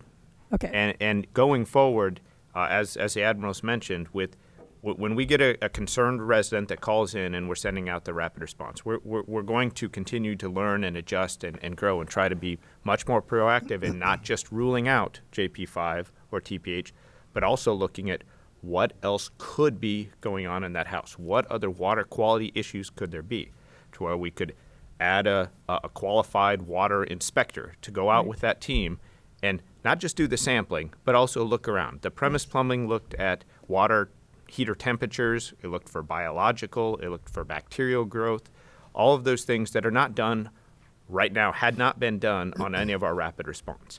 That's what we're adapting the team to go out and not just look at only the LTM, but now let's focus and let's try to get after, it's not this, but what else could it be? So bring in somebody who's looking at everything as opposed to understood. And do you see how telling people the water is safe when you still have all these questions can seem less than honest? Do you understand that? I can certainly understand that when people are sick or people are showing rashes or upset stomach, I am concerned as well. Saying scientifically as well, yes, the rashes, all of the health issues. Right. Absolutely. And the fact that you don't know what all these other contaminants are. How can you say the water is safe? When you say other contaminants, what do you mean? What's making up the TPH, right? Wasn't the EPA just talking about they're going to try to... I think that's right. I think this goes back to another word when we talk about this unique situation about determining the source. We're talking about using new terminology around non-detect MCL. Right. We need a new terminology here because we know... Please don't say safe. Yeah. Okay. Can we agree on that? Oh, thank you. Can I just suggest, rather than saying the water is safe, that you say it will not hurt you? The water will not hurt you. Well, I hear what you're saying, and I do agree. Say that Well, you can guarantee the water will not hurt humans, right. human health. What we can say is it meets all federal and state That standards. doesn't mean All right. safe. We're We're not playing these games. Well- we're never going to get anywhere if we keep playing those games. Right. Yeah. We know people are going to the hospital. Kids are in the hospital. We're Well- not calling that safe anymore. We're done with that. All right. I got David and then Heleni. So I would like to ask EPA, I think this is probably you're cooling on them more than anybody else is. If you folks could provide a 1 to 2 page little thing that you post on our website in very human terms, not too scientific, that explains the basis upon which the numbers that are being used were derived. Because we know the numbers were not derived by testing humans to see if they react to 260 parts per million. Are they purely based on cancer? Are they based on rashes? Are they what health impacts are the numbers based on? What we don't want a really complicated explanation of the methodology, but put it in human terms in terms of what those numbers, where they derive from, and what they mean, because of the result that we're seeing. That would be very helpful. Yeah, and David, maybe an amendment to that is that what we want to get to is describing, and we're working through this, and even your input today is informing this, which is we want to get to those constituents that we can actually start to monitor and develop a cumulative risk level of really a health-based level, working together, working with all of you. That's what we want to describe. I think we want to get out of the old paradox of this being an MCL or not, or this being, the incident level. We set that. It was an emergency. We did our best. I think we all agree that what we need to be looking for is protecting your family, and nobody finds it acceptable. We have always heard this from all of our colleagues here. I know Admiral Barnett, nobody finds it acceptable to have sheen in the water. And so what is the process that we're going to use moving forward? We're deliberating this. We're bringing in all of our scientists. We got a lot of support, as Karine said, from our folks in D.C. on this, because it is undetermined. There is not a prototype. We're developing it here together. So absolutely, we'll start with what the process is that we want to use. There's a lot of things we're still working through, and we'll update it as we go through here. You heard a commitment today on one of those constituents, so absolutely. Thank you. Will you lower the ISP or the incident-specific parameters for this incident? I think we're getting to the end of the monitoring period. Yeah, so, oops, sorry. So that incident-specific parameter was an artifact of the response action. And so as we move to the long-term monitoring, post-monitoring, that number will likely go away. We're going to change based on our discussions and based on, we're going to probably we're going to change that paradigm. Okay, so knowing that, Admiral, she just said that ISP, that 266 is going to go away. Am I correct? No. She said yes, you said no. So you guys got to get together. Yeah, What that means, though, and again, I'm going back to my original or my last thing that I said was, if you could focus on getting the water clean rather than looking at a specific number. So now this number is going to change. So your ability to say, well, the water meets federal and state standards, that changes. So, and I guess to some people that's important, but I guess the big issue for us is we need that number, regardless of what that number is, you need to give them clean water, as close to zero as you can get. So, again, coming up with the solution to produce or filter the water and get clean water is more important than having that number. I asked about the ISP because that that would change your ability to make that statement, I believe. Yeah. Yeah, what goes away, what I was referring to was the long-term monitoring plan, right? That goes away in March. And that's why we've committed to doing the extended drinking water monitoring plan after that expiration. So it is all of our goal to deliver clean water to everybody, and we will continue to endeavor to do that. What we use as that standard is the EPA's and the Department of Health is standard. They give us the parameters that say, your water must be under these parameters. Our presumption is those are safe for people to use because that's the standard we've been given. Yeah, So that's EALs what are we not. strive to do. Actually, we strive and would love to do better, right? And we're working hard to be able to do better than that. But put yourself in our position. We look at what the regulators tell us we have to meet, and we strive to meet them. And we're meeting those. And I understand that that's unsatisfactory because of the unregulated chemicals and the squishiness there, right? I do understand that, and it is cause for concern. And what I'll tell you is that Walter, and just like you said, there's some things out there that we can look at. There's material solutions. What can we do with our engineers to exceed that? Well, I think so.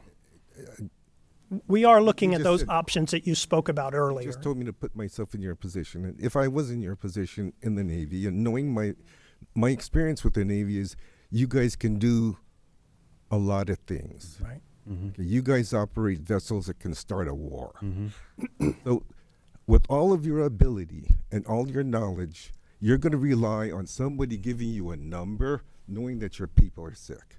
That doesn't make sense to me. And so, yeah, if I put myself in your position, I would not settle for their number, whatever that number is, whether it's 266 parts per billion or not. I want 0. I worked for the Navy, and the Navy used to do that. So, again, the emphasis is not on a number or a specific number. It cannot be, especially when people are getting sick. Thank you, We're Walter. agreed.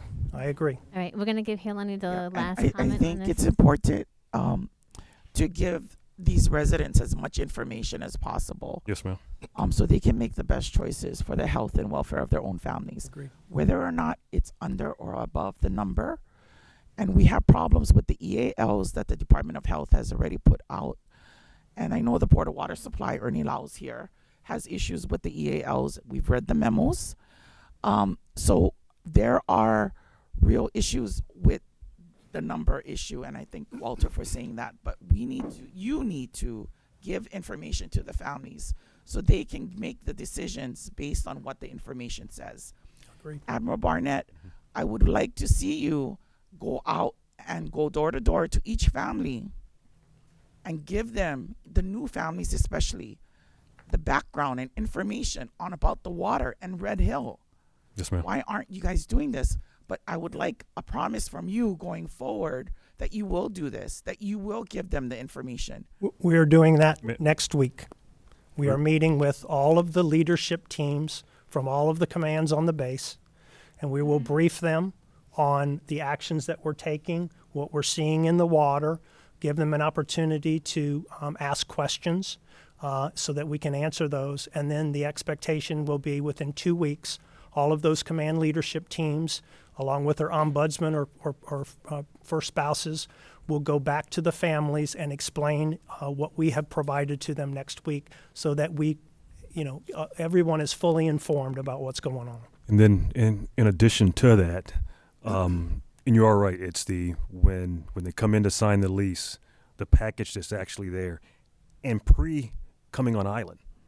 I'm looking at options there. How do we, whether it's in, the orders that they get. I think I've kind of figured out for the Navy side how to get those, get like a link put in there for that. But then also for the other services and the folks that are coming on island. So yes, ma'am, I hear you, and I have that for action to continue that.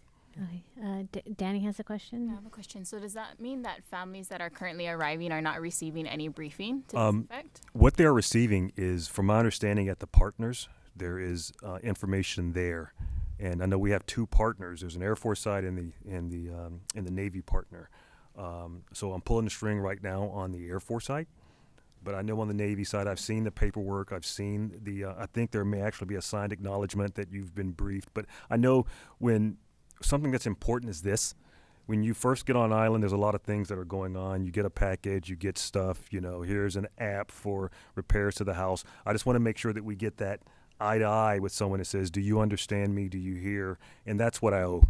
So we've been talking about that for a little while. I've personally brought that up to you about getting it on the lease. When I moved into my house in Fort Island, I had to sign something that said, hey, you live in a 100-year-old home. You got lead paint somewhere in there, right? Your soil contaminated. Acknowledge that. Don't let your kids play in the mud. We talked about this. There is a way to put that information on the lease. Just 2 weeks ago, the community in Radford Terrace got an addendum to their lease. The addendum now is, hey, you've been living here for 5 years, and water used to be part of your rent. We upped that by $325. And guess what? Now you're going to start paying a water bill that's somewhere $300 to $400. More. Water that isn't safe. Water that's sending your children to the hospital. We're now charging them an extra thing. You know how we did that? You know how we notified them of that? An addendum to their lease. Every resident on your water line, whether they are new or they are just coming to the island, needs to sign a lease that talks about Red Hill, that talks about the history of Red Hill. Because when I came here, no one briefed me on Red Hill. I had no idea what it was. As an active duty service member, I had no idea. Every resident, whether they've been here for 5 years or 5 months, needs to sign something, like time now, on their lease, whether it's an addendum or a new lease that talks about Red Hill. Okay. Every family on this water line deserves an opportunity to make an informed decision whether they want their child to have a baby bottle filled with unsafe water or not. Thank you, sir. Thank you. And that was my direction to Admiral Barnett less than a week ago to move out on a signed acknowledgement for everybody to I ensure appreciate that, but again, sir, we're 2 years past the crisis. It's been going on for 2 years. Sir, can we get a commitment from you that you guys will develop a criteria for alternate water for the families when they request it, and it's not just 24 gallons, but that you will give them a decent amount of water per person? We will take a look at what we're providing and make a determination as to whether that's the appropriate amount. I'll commit to that to you. And I look forward to it. Yeah, speaking of that, we just, folks, because something happened with our Zoom, are texting in, right? And so Chief Rancy, who I guess is part of your rapid response team, we had a resident who last Saturday asked for more water. She had to Google how much water it would take to fill up her bathtub because she's having all sorts of woman issues and has been having them, and all she wants to do is be able to take a bath. So she asked for more water. You know what Chief Rancy said? I'll get back to you. So then she asked again on last Saturday. I'll get back to you. I need to get clearance for that. Then she says again, this resident, sorry to bother you. Can I ask again about that request I made last Saturday? Good morning. I haven't been cleared yet. Please understand that I have to get clearance to give you more water. Okay. Well, I'll look into that's why we will commit to look at the into amount that. of water that we're providing. Thank you. Thank you. Okay, can we move to the Safe Waters website? All right, so the basic feedback is the Safe Waters website, one, is very poorly named. It is it's not Safe Water, so you need to rename it, please. Second, the information that's provided there needs a lot of improvement. The map that shows the green square, the green areas, and shows the latest updates on where the quality of the water in these areas. It hasn't been updated since March 2022, so that needs to be updated. The site is extremely clunky and hard to use, and we know this because even your own staff can't really use it. So we would like to see the site improved. Specifically, we would like to see graphs used instead of being able to try your best to get through this information that you have in like a spreadsheet format that is not searchable. We would like graphs showing PFAS, showing all the contaminants, the naphthalene and barium and all of the things that have indicated detections. Are there any other questions that you all would like to ask about? Yeah, go ahead. Okay. Go ahead, Leslie. I have had several people bring this to my attention that their various neighborhoods are missing whole streets on this Safe Waters website. They can't find their street. Okay. Or that house numbers are not even visible on there, or that they had their house tested 3 or 4 months ago and the Okay. results still are not showing up. Okay. Can you tell us those so we can go Yeah, right to them? AMR is one of those neighborhoods. Okay. Missing whole streets. Okay. And we'll take a look at that. And what That's I want to just one of 'em. Okay. What I would like to do as we go through this process, any things that you see that we can do better on this, so we can make it more user friendly with dashboards, just please let us know, and we will start working at that. Like I said, I'm not a pro at at that type of stuff, but I want to make sure that I have the right knowledge management people that can kind of help get to what right looks like, so people can kind of see, and it makes it easier to read. Okay. So you have my commitment. I have been on that site just briefly. I've only been here for a short time, but I agree it's clunky. It would be helpful, other than kind of the general things that you said, if there are more specific things, then I would love to have them so we could take a look at whether or not we can take out some of the clunk and make it more user friendly. Specifically look at the AMR neighborhood and all of the streets. Okay. Yeah, we'll do that. I've got some suggestions also.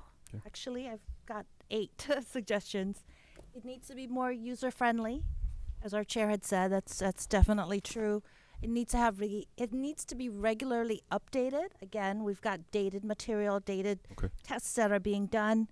Visual content, it's got to be more so that it's easier to understand. I mean, that's, I think, the biggest complaint is that a layperson is not going to be able to maneuver through it. Yes, ma'am. And your objective, I believe, is so that the public will be well informed. Yes, ma'am. But if they can't go through and weed through all of this material, then you're not doing the public any good. Yes, ma'am.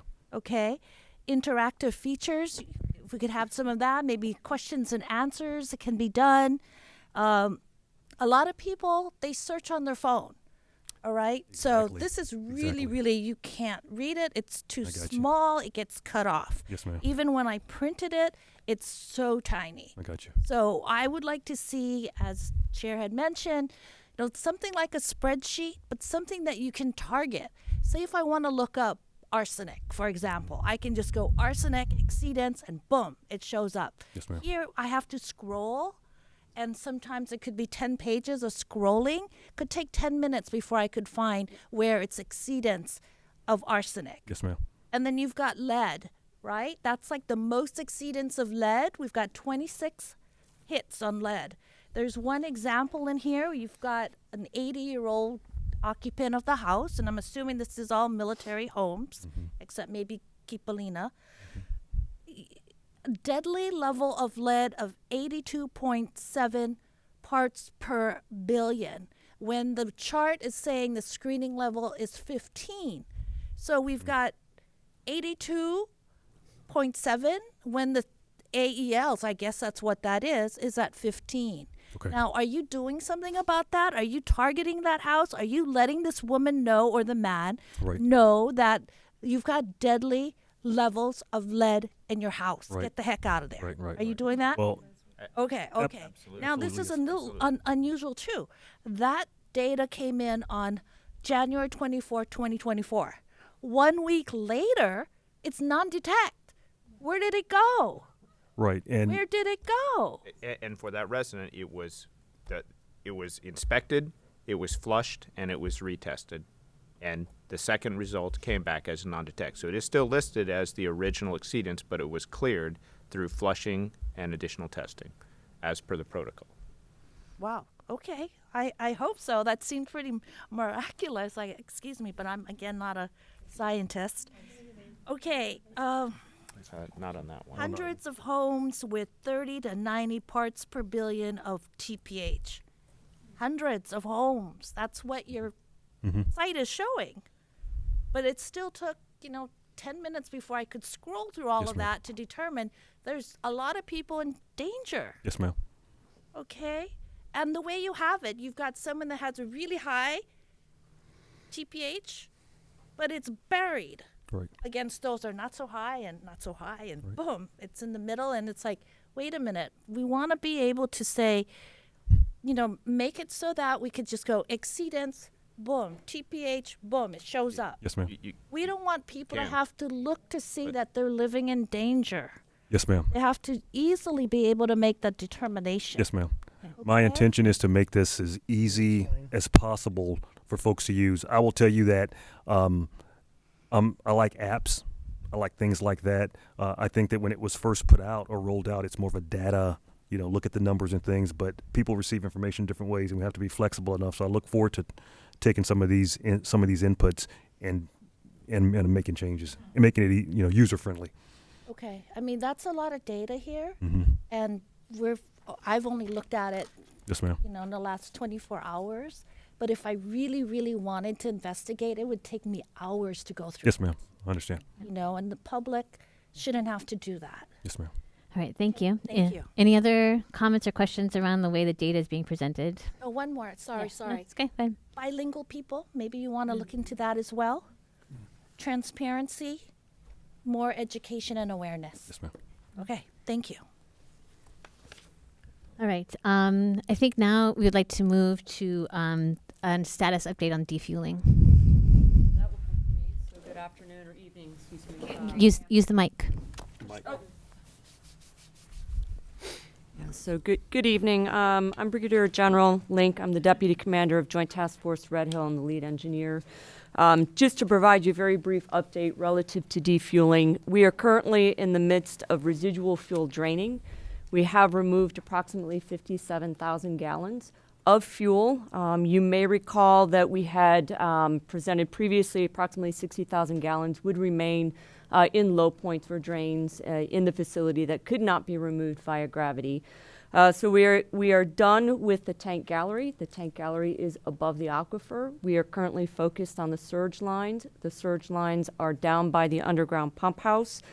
We have a few more sections to move through, and we are ahead of plan and still anticipate completing sometime probably in the first week of March. We've had no incidents or other issues as we've moved through the defueling process and continue to work with both the regulators as we prepare for the interim defueling inspection. JTF Red Hill will stand down at the end of March. So we are closing the defueling phase of the closure plan and continuing to transition with the Navy Closure Task Force, who will continue to remove the sludge from the tanks and the other fuel that's trapped in bends or in concrete headers or behind valves as they progress through the pipeline demolition. So in essence, that's all we have by way of defueling update, if there are any questions. Ma'am, David. do you have a schedule for removing the AFFF in the pipes and in the tank at its 6, I think? So the tank at Adit 6 is empty. I think what you're referring to is the 900 gallons that are in the header that's still in the facility. Navy Closure Task Force is going to take lead on executing that, and they're currently targeting April. Admiral Barnett, if you want to speak to that. We're targeting that April time frame. So that'll be our first major evolution there. And we've been working with the Joint Task Force on their operating procedures, their CONOPS, and their briefing methods. And so we've been doing a left seat, right seat, sit with them to watch them on their day-to-day operations, particularly what they're doing now. So that will be on our watch on the Navy Closure Task Force. Are you using the same crew, the defueling crew that were trained and everything, or do you have a different crew doing that? Same contract. Go ahead. Yeah, that's okay. It will be the same contractor and the same crew that has been supporting us through defueling. So, and we have quite a few of the JTF Red Hill members that will transition to the Navy Closure Task Force from the repair team, quality teams, and the like. So we do have that continuity in place. Okay, so in your transfer in preparation for this procedure, the single point of control still exists, or? Yes. And that's under your command? That's me, sir. Thank you, sir. Yes, sir. I have questions about this next part where you're going to really clean the tanks, the dredge, all that stuff. My understanding is you're going to do 2 tanks at a time, and each tank is going to take many months. Is that true? Yes, sir. Yes, sir. Is there any possibility of you doing 5 tanks at a time? Well, sir, obviously we want to take our time and do it right as we learn more and do things along the way. We have done tank cleaning in the past. But right now we're going into it. I've told the team I want to make sure that we are doing 2 at a time and to see what lessons we can learn. But if the opportunity does present itself that we can move faster, just as safe, we will definitely do that. Well, I don't understand because you folks have drained and cleaned more than a half dozen tanks over the past decade. So you've done this before. So I would think that you already know how to do that. My frustration is this is going to take a long time. You were ordered by whatever his name, Abrams, that you were going to close this down by a certain date. Yes, sir. And you have not met that. Although you're kind of using squishy terms like it's not defueled till all the fuel is gone. So I am frustrated that you have experience draining and cleaning out tanks from the past. So you should be able to do this multiple tanks at the same time much quicker. And I don't understand is the issue money or manpower? Because I thought this is a top priority of the president and Abrams that you guys were going to get this done. Why can't we get this done faster? Austin. Ignore him sometimes. Austin, whatever. Yes, sir. I understand. And I do want to move, but I want to move at the speed of safety. So that's where I feel comfortable. But make no mistake about it, we will be looking for opportunities as we go through with the sets and reps to move faster and faster. But I hear you, sir. I think we might have input from our special guest. Go ahead, Shannon. Is it on? I think the mic is on. the mic. Come use mine. Please. I can wait. It's on. Okay, go ahead. Try. Or I can come over there. Come on. I'm just. Please. All right. So I'm very familiar with the facility, and defueling is done, right? So there's sludge at the bottom of every tank. So where's that sludge going? Because it has to be removed and taken somewhere. So is that off the mainland? So that's one. This is several packed, very, very packed question. There's 2 AFFF systems, one at Adit 6 at Red Hill. There's another one at Adit 1, right? Underground pump house. There's several frac tanks that are storing or were storing AFFF solution at 70 parts per billion. Is that solution still in those tanks? Because there's thousands of gallons of solution in there. So that's the other question. And is there a petroleum engineer at the installation? Is there a petroleum engineer on your swarm team? Because I know at the installation level, there isn't one billeted, right? So, but DLA can pay for it, right? I'm glad DLA is in the room. So, or American Petroleum Institute 653 or 573 or 570 certified engineer. So why don't we have the right specialists on the team? You can get all the specialists on water and Safe Drinking Water Act folks, the Clean Water Act folks. The other question, last question, where are you going to put all the vapors? So now that you defueled the tanks and the pipelines, now there's poisonous, toxic fumes in those tanks. And the only way to vent them out is through the top of Red Hill and then through the adits. Are you going to notify the families when you start venting those out? Because that's extremely toxic and it will flow down to Jalapa Valley, down to Pearl Harbor. So those are my questions. Okay, thank you. What I'll do is, do you want to talk to AFFF and then?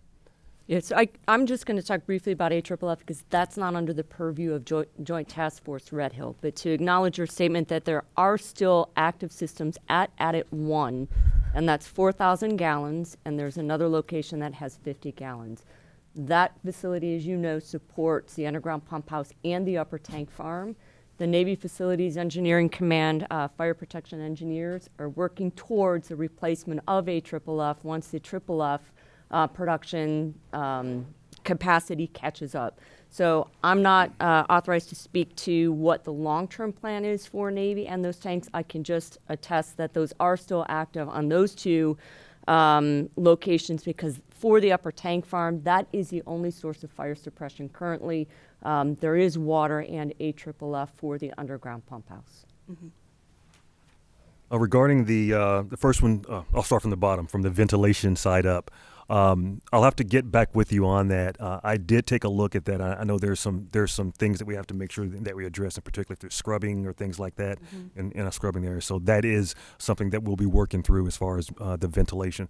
We will also make sure that for anything where the community needs to be notified, we will make sure that the community is notified through our normal meetings, through situations like this, where we're talking back and forth, get that information out, social media, through our website and our app and things like that. You said also a petroleum engineer. I don't know, on our swarm team, do you recall there being a petroleum engineer on there? Not a specific petroleum. But that's something I will take that for chemist. that. I got you. Thank you. And I hear that. That's a very good. And not a professional engineer, not a general engineer, not a civil engineer, a petroleum bona fide engineer. Got you. Yeah, that's Thank you, sir. Great point. And then, in regarding the sludge, when the sludge is removed, it will be the contractor will classify it, and it will be hazmat, and it will be taken back to the mainland. Okay, excellent. I have a follow-up question on the venting. What time frame is that likely to occur? In front of me this morning, I had the IMS chart, which is a rollout chart. I didn't look at that to give you the date on that, but I can make sure that we get that information back to you. And one more question. Are there permits? Are you working with the Clean Air Act folks at DOH to get those permits, and so we know how much is being emitted? Yes, and we will be. Aye, sir. Thank you. Thank you. Thank you. Thank you for the question. Admiral, I have a follow-up question on the vapor. You're going to be putting air movers in the tunnel or in near the tanks so you can clear the tanks. Where are you discharging them? And if you're discharging them out into the open, are you required to have a permit from the Clean Air Branch? I'm familiar with this issue, and I have put a call into our Clean Air Branch to investigate, and we'll be expecting, I'll get an answer back. Okay, once you start venting those tanks, because they're really huge and you're going to be moving a lot of air, will you have a public notice issue somehow to let the people, especially the neighbors in and around the tunnel? Yes, I think it'll be in the permit, right, that we will have to do public. I'm not 100% sure, but I believe there is a public participation component to that. A follow-up question on the air monitoring. So these ones that you put, 50-some you put in and around Pearl Harbor, first you said it wasn't related to Red Hill, but then you said it was related to Red Hill.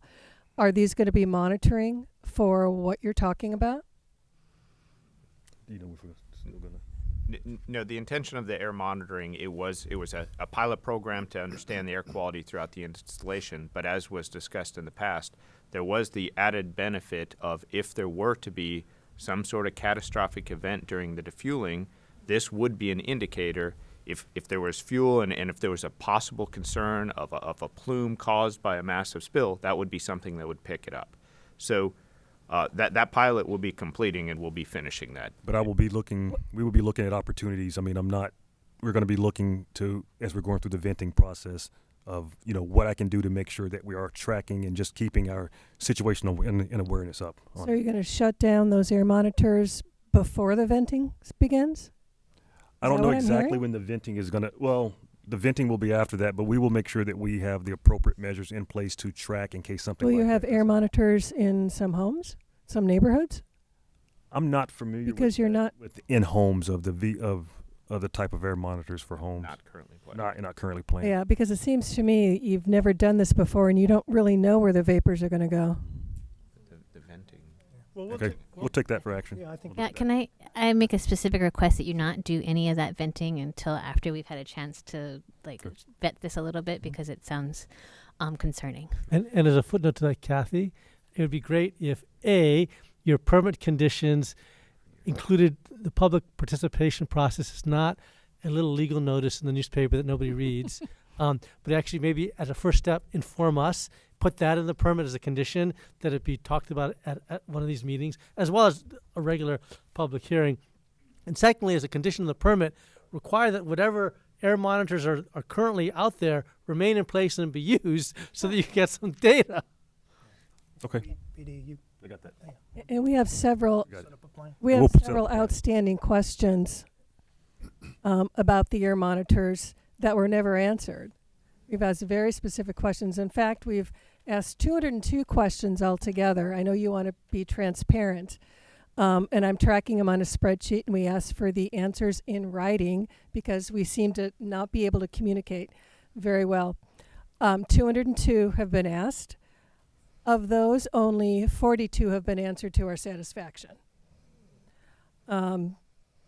Yeah, so when can we expect the rest of these answers, including about the air quality monitors? Thanks. Before we left to come over here today, I'll have to find out. We were tracking, and it's not to say that we don't have others, but recently we've been working on a group of about 102-ish, and we put the press to move those along. Before we left to come over here today, we posted on the Safe Waters website answers to about 50, a little over 50. Oh, wait. You're putting them on the Safe Water website. The agreement was to send it back to the CRI. Well, we're posting it to make it available to you. That's what we're doing. What would you like? Would you like paper copies? No. Okay, the process was the CRI would email, and you guys changed personnel so rapidly. I think his name was Steve. Herf.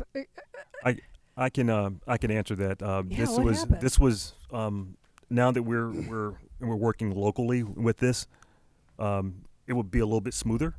But we just had the questions, and I said, hey, let's take them. And Vice Admiral Gray and I sat down and said, hey, we got to start knocking these off. So we will get them to you in the way that you would prefer. We thought that was the quickest and the best way, but the intent was not to be disrespectful or anything. But I wanted to push and start getting you the answers and that you wanted. And then we need a thank you very much. And we need a protocol for, if you give us a very vague response, we don't consider that an answer.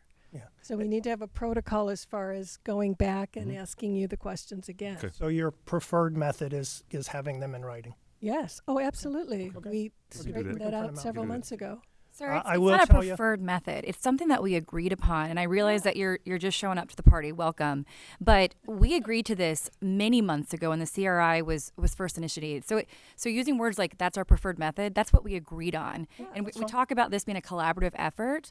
And when you say things like that, it's not. Well, we agreed on it. It's something we agreed to, Right. sir. We realize, I recognize that those questions have been out there for a while, and we have been pushing hard to get answers to them because I can understand your frustration. Yeah, since the very first CRI meeting in October.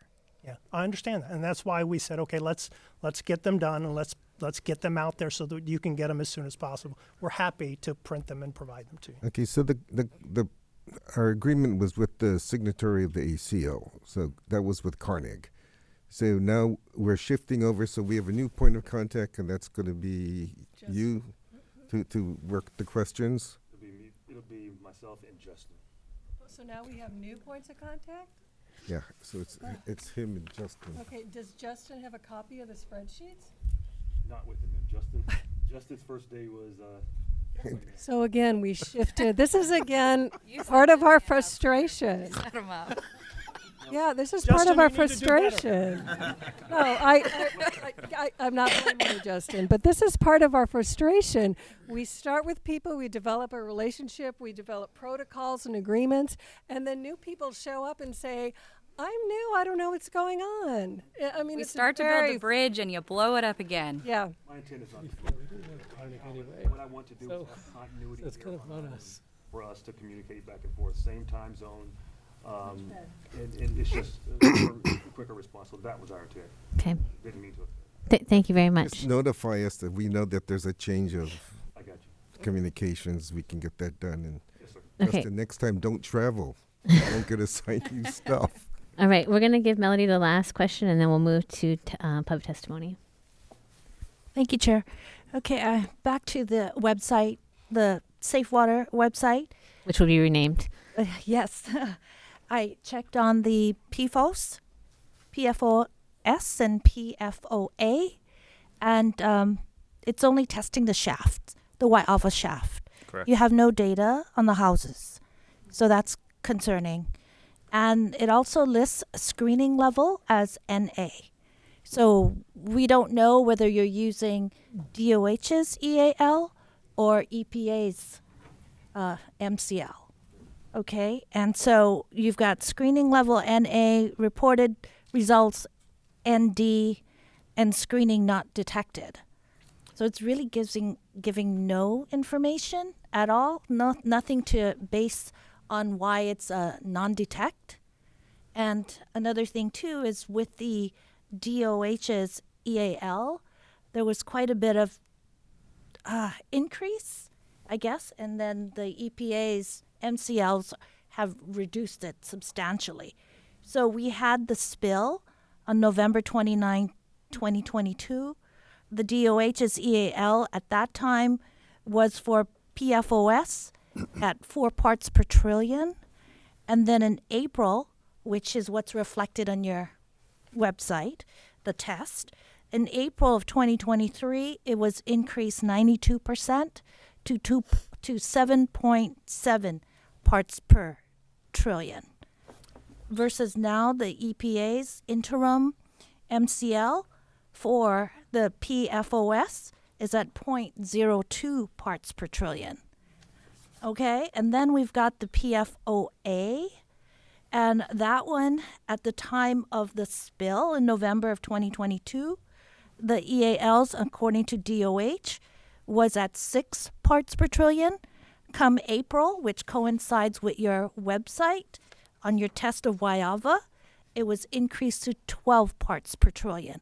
100% increase is reflected in your when it was tested, but you're not noting whether you're using DOH or EPA. So it's quite, and of course the EPA's is even less. It's at 0.004 parts per trillion versus DOH is at 12 parts per trillion. Substantial discrepancy. How do you deal with that? How does the public supposed to look at what's the right, supposedly safe, carcinogenic in our water? Because that's what PFAS is. It's a known carcinogen. That's Camp Lejeune? So 20 years later, like right now, you've got non-detect. 20 years later, who knows? So can you tell us what your screening level is? So to quickly to try and answer the question, I think what you're looking between is actually two different areas. You're talking about drinking water at Wyava, but then you're also, it appears you're referencing and talking about some of the groundwater monitoring samples that were taken as a baseline in September throughout all of the facility. So there's different standards and different types of tests. So talking about the drinking water system, the Wyava. That's your website, drinking water. It is, but there's two different halves to the website. There's the drinking water, and then there's the groundwater that we added about a year and a half ago based off of Mr. Lau's feedback to make sure that all the groundwater monitoring wells were also on there.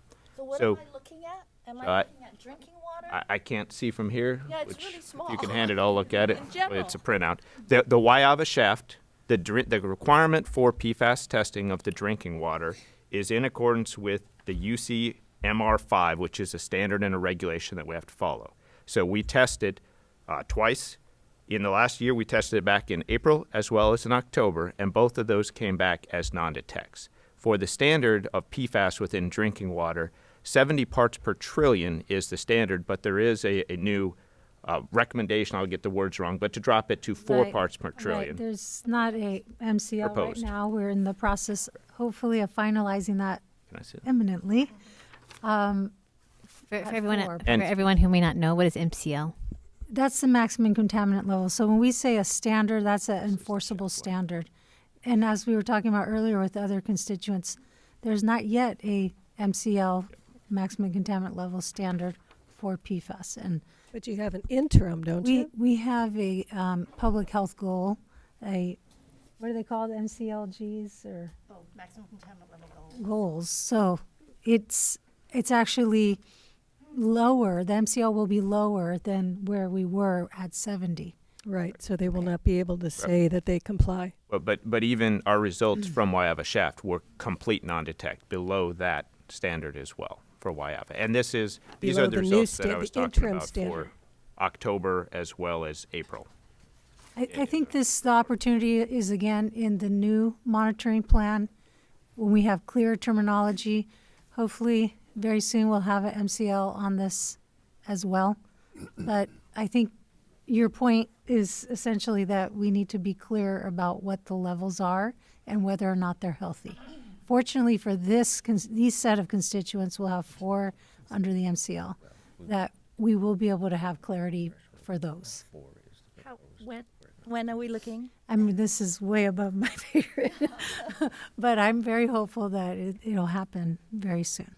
Yeah. And we'll have a better website to kind of help make it manageable too. Thank you. Okay, it's 7 o'clock, after 7 o'clock, so we're going to begin with some public testimony. So we're going to start with in-person testimony in the audience. There's a mic right here, and you can just walk up. And if you want to introduce yourself, you can. We're going to start to manage the time a little better. So give everybody who wants to testify 2 minutes. And if there's more time after everyone has testified and you have more to say, you're welcome to come back up. We'll do in-person testimony first, and then we'll take testimony and comments from the people who are on the Zoom, who are watching. And to avoid being further traumatized, we're going to have those questions and comments gathered from the chat in the Zoom, and someone here will read them. So if you have questions that you want to have asked of any of the signatories, now's the time to do it. Go ahead, Uncle. Hello. Aloha. My name is Kalani Whitford. My question about the DFU and the final operation, it has to be followed really strictly on OSHA. Oversight is a very integral part of the operation in this manner, because you enter in one tank, fill of vapors, and then now you need one special permit for getting there. Going to require a marine chemist to come in and do the gas test. That gas test has to meet a certain requirement. They will put in a system to suck out the vapors, and they will have another system pumping in fresh air. Okay, and and I think the Navy is going to use, at least my assumption, use the guys that do this every day. And that's the petroleum people, the guys who runs upper tank farm cleaning. What the challenge is going to be is entering one of a kind in the world underground operation. That's going to be challenging on all levels. So the safety has to be on the top echelon, no questions asked. And operation gotta be finely tuned. In other words, the supervisors, everybody on the shift, they gotta be one crack team, because this is gonna require all cylinders running, because they gotta get that sludge out. Now they're going to come to the table, they're going to show command the plans, meeting all requirements to achieve this operation. Somebody got to be there to make sure. Navy calls it oversight, OSHA calls it quality control, and another language out there, mitigation of hazards. All of this has to be looked at with a fine-tooth comb, because nobody like lose life. Yeah. And that's the main concern. Then you gotta deal with the environment when this thing meets the air up on the top. Yep. So it's a task, but it's not mission impossible. It's been done many times before. Now, today, we're bringing in the top guys who do this all the time, Chevron, Texaco, BPH, all of these oil companies.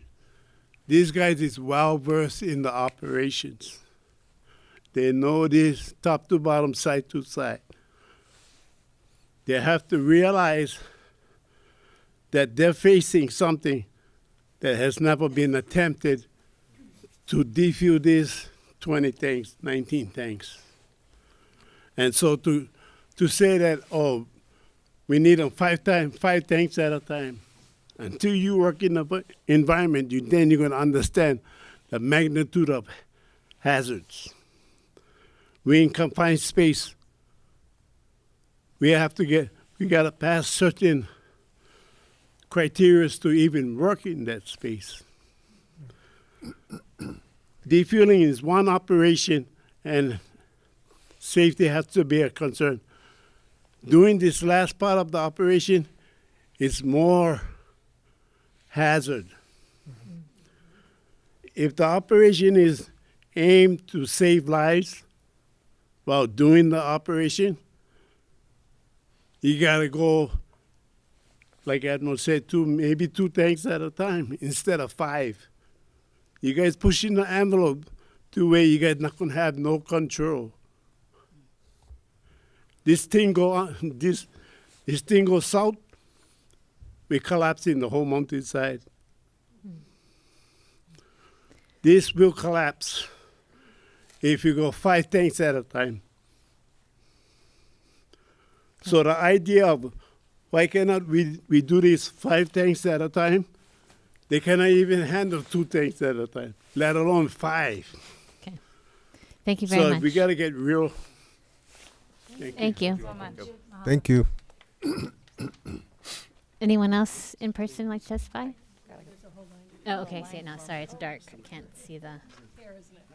Just to add to what he said, you understand that these are all permit required confined spaces and not marine vessels. So the OSHA standards are pretty strict for that work, right? Yes, sir. He's very correct. Hi, Tara. Hi, Walter. Hi, everybody. Okay. I just want to say I have not been this cold since I left Alaska. It was 30 when I left Virginia. I didn't come to Hawaii to freeze to death. You brought it with you. I mean, thank you. I appreciate shivering.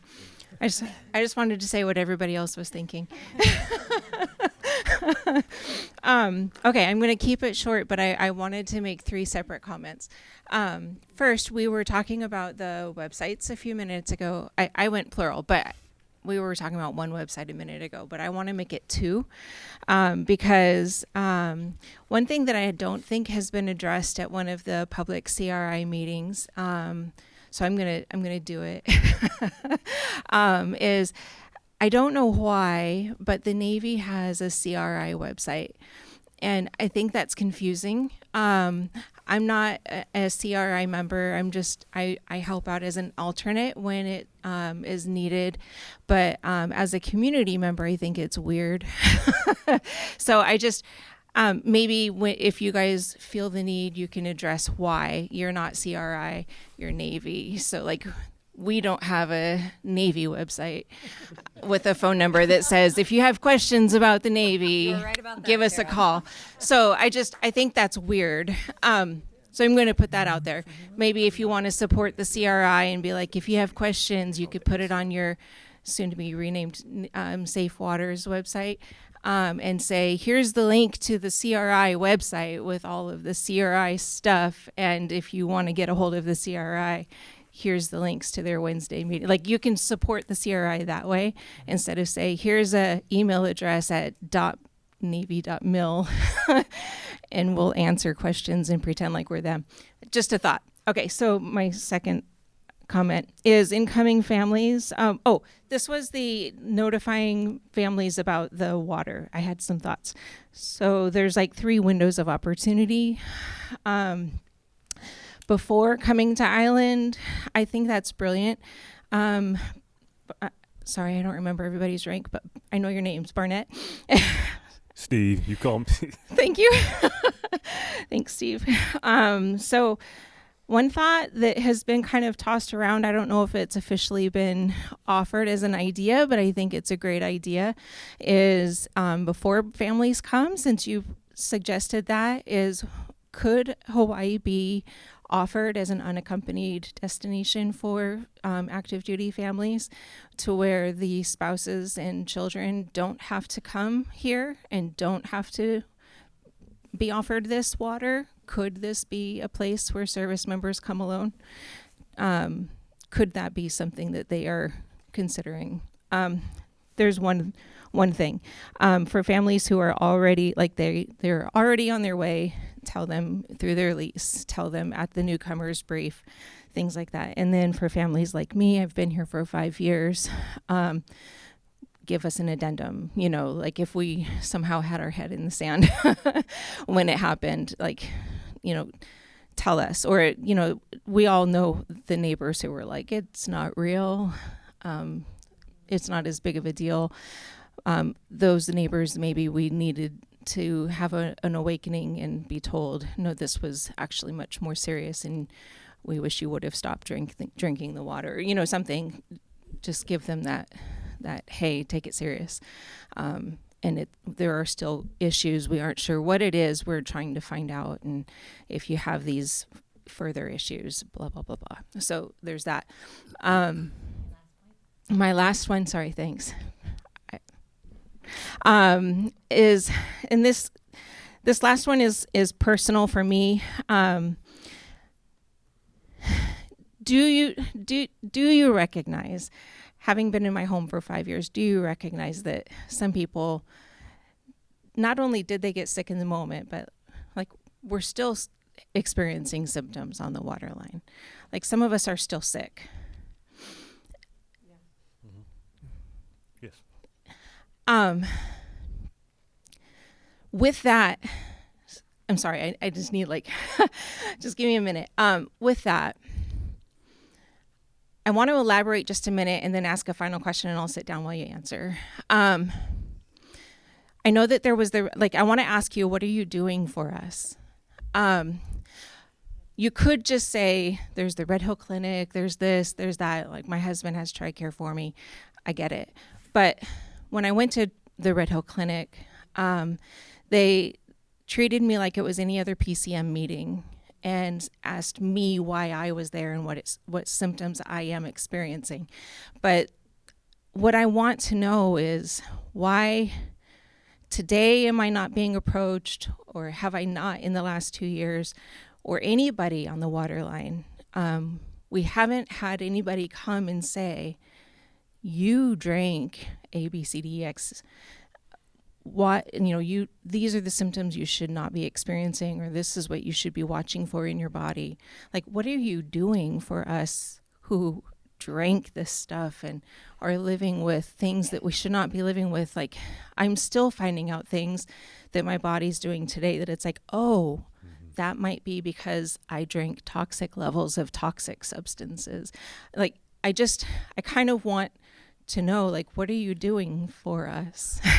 And I'll sit down now while you. Okay, I'll Thank start, you. and then maybe Amy, you finish up with the last question. But it's always good to see you, Tara.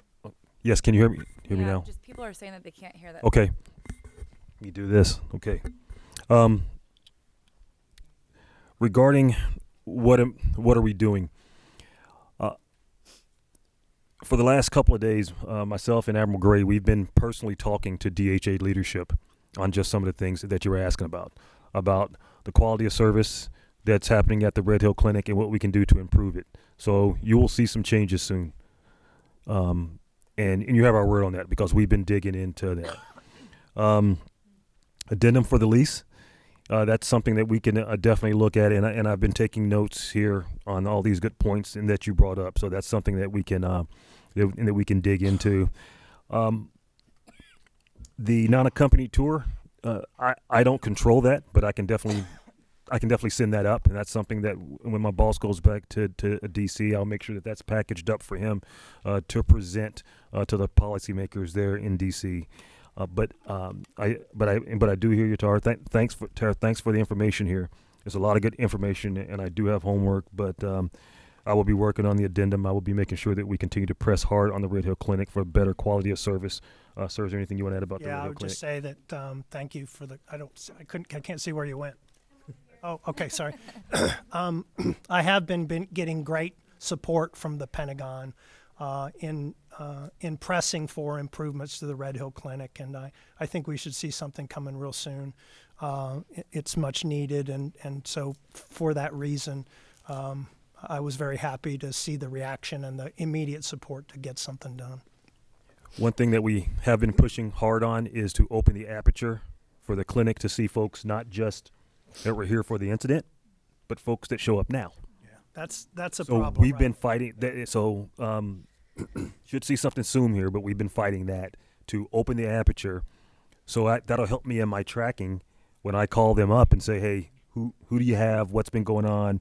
Give me the information now. So I'm opening that aperture up, and thanks to the Admiral here for helping me out to provide the horsepower to push that. And I think, Amy, I think you had something.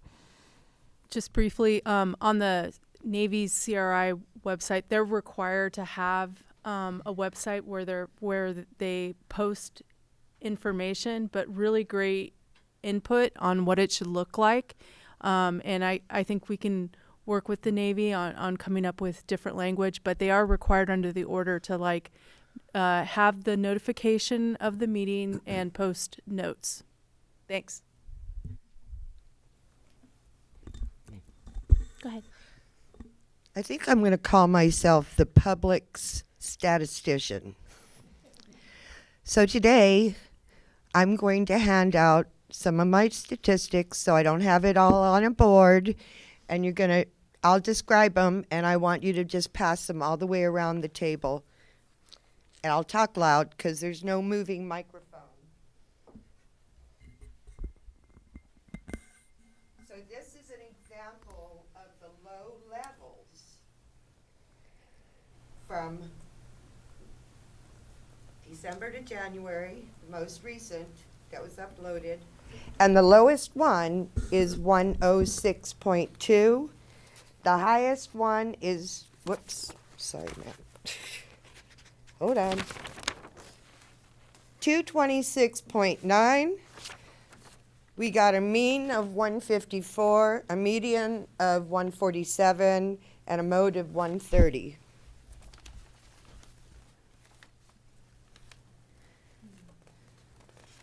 You know how I like to do these kinds of things. Thank you, Sue. These are all the hits. That's the graph From in which the Navy had done. From the same month.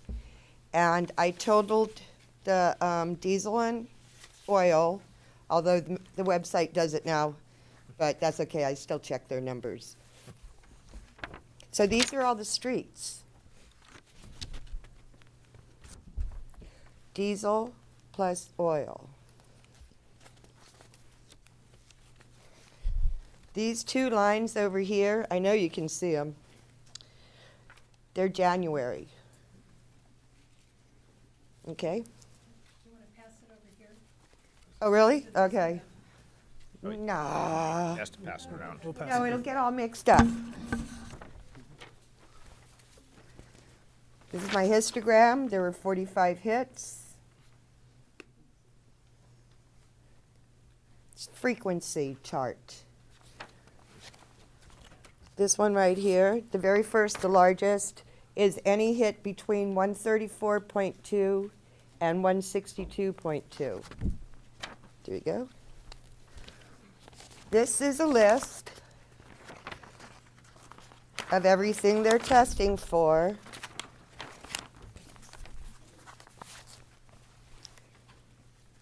Don't you just love me, Captain Sullivan? I do. I know you do. We have great discussions. Uh-huh. When I first did the run on this December through January, and remember, I'm doing all the zones. Remember the zone map, right? I don't have them memorized, but close. These are the hits with just TPH, diesel.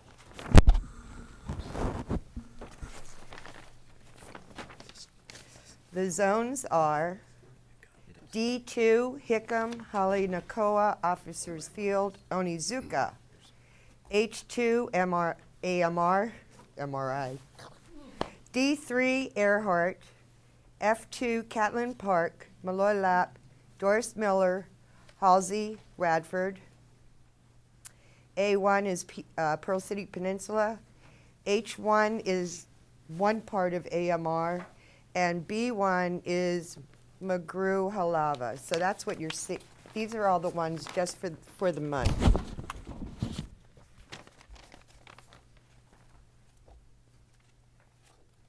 Is this presentation better than the last? I like the last one. The board. Oh, I have another board in the car, but I didn't bring that. It's. I would like to thank Susan for all of this analysis. I wish the Navy had done this. This shows a lot more than just individual points on your Safe Waters website. This shows trends. Some of them are quite horrific, I think. And this is the kind of information that is useful to the public so they can get the big picture of what's going on. I have a partner in crime that is plotting these on each of the zone maps to be seen whenever we decide. Paolani asked if I could, no. The three, we do DG. Walter asked if I could train you guys on the Safe Water G, site. G I is offered very this rare. a long time ago, We'll but have D and O.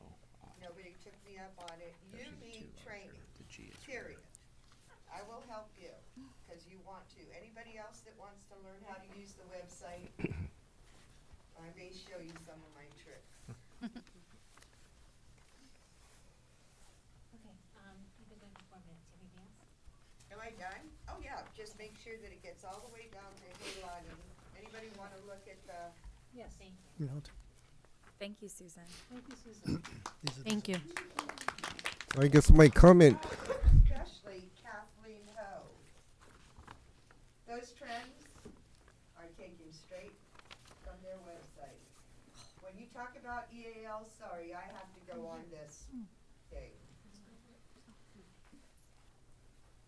EALs is not a number 266.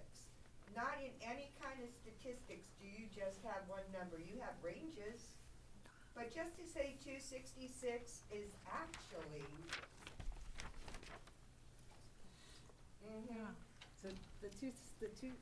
No. I don't want to have no feedback. I know Roger did it. I know all of his calculations. I'm just saying, for the safety of the people, telling them 266, and we'll go back to non-detect also, just so you hear it a third and fourth time. 266 is irrelevant. It's health, okay? And it's been a rough road for our people being sick and our children being sick. And thank God I didn't drink the water because I have enough wherewithal to do this for our team here and for you guys. Captain Sullivan, Always a pleasure. Admiral Barnett. So for EPA and DOH, so the diesel that's showing up on the water samples, so you showed us the stuff about the TPH and JP5. Are you guys looking at the diesel and maybe why do we have the diesel in the water in the first place? And we also noticed that the diesel was a problem in 2017 when you guys changed the EL. So where's the diesel coming from? Is that on your target? It's a great question, and we're asking ourselves the same thing. As a matter of fact, we had a discussion earlier in the week to look at our system, look at any place where it could potentially be introduced that we might not be aware of. We're not seeing it, but I told them to go back and take a look. I also asked them to take a look. We are looking at those things just to see. That's part of what the swarm team was looking at, and what are the possible lines of approach here for any of these constituents, and are we missing something? Right? Can we have a report from the swarm team at the next CRI movie? We have a report. Once we get the report, I know they're putting the report together, so it'll be a few weeks, but we're working with the regulators to put everything Do you together. think it can be ready by March 21st? I don't know if all the analysis. I don't know if all the analysis. How about, let me put it this way. We can Whatever definitely give an update. We can definitely give an update. Whatever you have by March 20th, please We can send get it an on update. over. We'll endeavor to try and get it done by then. And if not, we will provide you an update. And will you give us a complete list of the 60-some chemicals that you're looking for that you said on the Hawaii News Now? I think we have a copy of that here. We can get you that. We can. Perfect. Thank you. That was the analyte list from LTM. I don't think that was. Oh. Is that What are you asking for? No, in your news, Island News and Hawaii News Now, I believe it was Admiral Barnett that said you were you're going to test these new samples for 60-some components or chemicals. Yeah, I think that's from the long-term monitoring. Okay. Oh, that is long-term monitoring? That's the. I think it's coming around. That's the. Right. Oh, I'm sorry. Right. Okay. I wrote long-term monitoring on it. You'll see Yeah. it come across. Okay. And we've got it. We've got a couple copies here too. And again, it doesn't have the antifreeze. Okay. All right. This is actually the time for the public to also ask questions. So, Shannon? Yeah, thank you. Shannon Vance again. I did a lot of listening. I really like the man from the EPA who really distinguished the TPHDs, right, and the TPHGs. TPHDs are both in jet fuel and marine diesel, different ranges, of course, and then TPHGs mostly MoGas and highly flammable gases. So that being said, like the jet fuels, the JP5, F24, marine diesel, it's all the same fuel. It all comes from the same crude oil, same mixture, just different additives, whether it's static dissipator, whether it's lubricants in marine diesel, the static dissipators in F24, thermostability additives in the JP5. So that being said, it's all the same fuel, just different additives. So what I didn't hear in what I've seen, especially at the hotel pier spill back in 2020 when this was going on. So when you mix jet fuel with water, and then you add humidity and you add heat, you create a breeding ground for bacteria.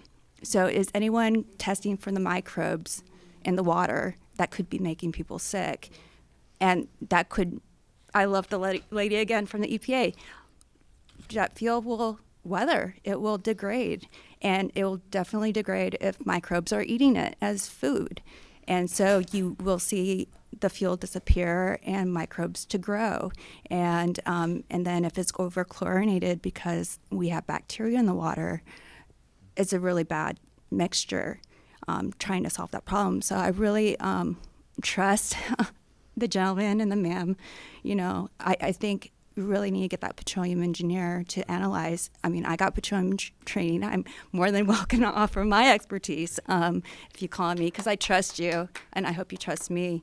The other thing, again, fuel does not move like water. You got a lot of water experts, but it doesn't move like fuel. So the land, the topography in like this area in Pearl Harbor, along the Navy water line, it's not flat, right? So there's low points, there's high points, there's low points, there's high points. So the fuel's going to go to the high points. Just like we try to, in a tank, the water goes to the bottom of the tank and we drain it and it creates corrosion and all that. So we don't like that. So we really know the engineering of this fuel. So I really hope that someone investigates, there's probably a pattern in which people's houses are sitting at the higher points of the topography of the land. So that's what I offer. But if testing for microbes could be done, that'd be amazing. And thank you. Thank you. Thank you, Shannon. Thank you. Thank you. Hello, I'm Ashley. First, I want to say that back in December, when the water spill first happened, Ford Island residents were told that our water was safe. So it's very triggering to stand up here and hear that phrase again, because just today, this is my water. And this Chris was there. That is water from my refrigerator filter. That's not from my sink. That's not from a bathtub. That's our refrigerator filter of water. So to have you stand here in front of us again, it's very difficult to hear. I am a mom of 2. My children were hospitalized during the first round of this. And on January 3rd, my son was in the emergency room again because he drank water that we were told was clean and that we weren't on the naval water line. So with that, to follow up, when we're talking about the extended water monitoring, does that cover only people who were on long-term monitoring, or will that cover the entire naval water supply? It'll cover the entire naval water supply. So for Manana and Pearl City Marine Corps Base, we were never part of the long-term monitoring until I contacted the EPA and the DOH. In fact, we were explicitly told we could not be tested by long-term monitoring because we weren't on the naval water supply. I pushed it and said, yes, we are. When we moved in, after we moved in and my son was hospitalized for cumulatively 7 days, we were then told, oh, we switched you back to the naval water supply. So when I called on January 3rd to the EOC and said, hey, my husband actually called, we want our water tested, they said, oh, you're not on the water. So I got on the phone and said, yes, we are. They said, we'll have to take it higher up. And I said, okay, when?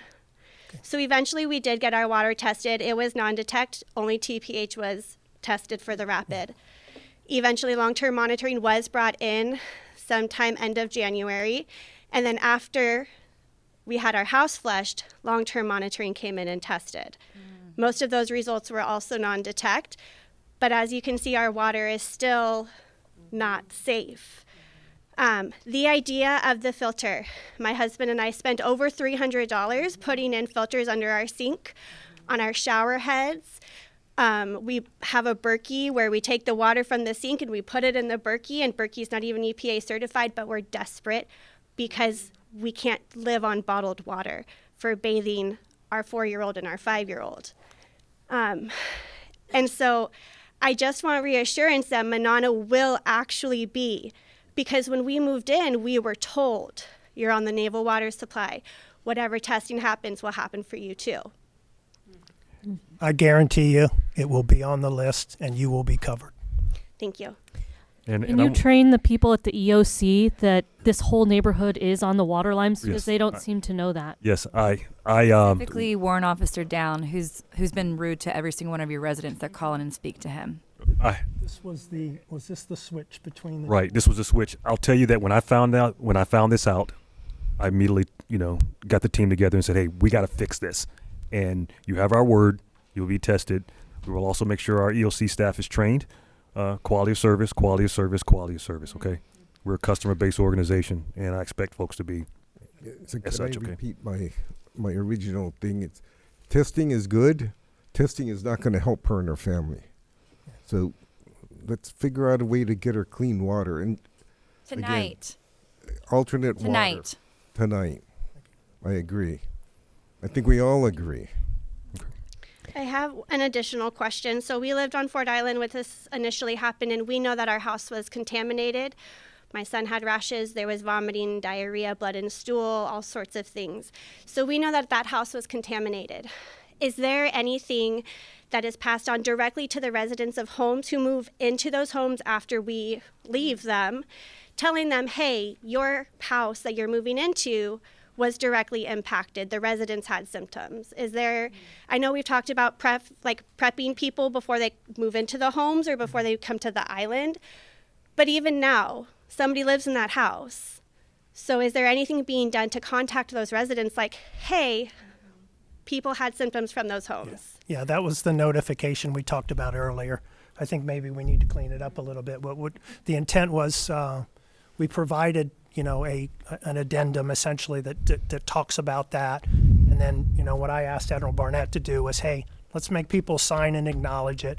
And we'll go back. I hear you loud and clear. We'll go back and make sure that we're communicating it in an effective manner so that people are aware. And I think there's also been a huge disconnect across branches. We're Air Force, we lived on Navy, and then we moved to Marine Corps, and so there's obviously a disconnect in communication there. I was a key spouse when this happened, so the Air Force equivalent of the ombudsman. Right. And even at that point, as a key spouse, I didn't have any information to give our families. Yeah. So, you know, now looking in hindsight and looking forward, it's not just my family that I'm concerned about, but the family with children that's in our old house or in Mandy's old house. Okay. So it's reassuring to hear that there is a plan, but then taking that across the branches, if we have a Coast Guard family move in, what is being done to ensure that they are notified effectively as well? Okay. Yeah. Okay. And then one last thing. The EPA's website states that there is an obligation to warn if there is risk to health. There is risk to health. My children had burning mouths from our water. And even though all of the tests say non-detect, there's something in the water. It burned my children's mouths and throats. So will there be a public issue that there is potentially, or that there is something in the water and it may not be safe? First, let me say I'm sorry for your family. I have 4 children of my own. That's not good enough. And so I appreciate what you're telling me, and I'm sorry to hear that.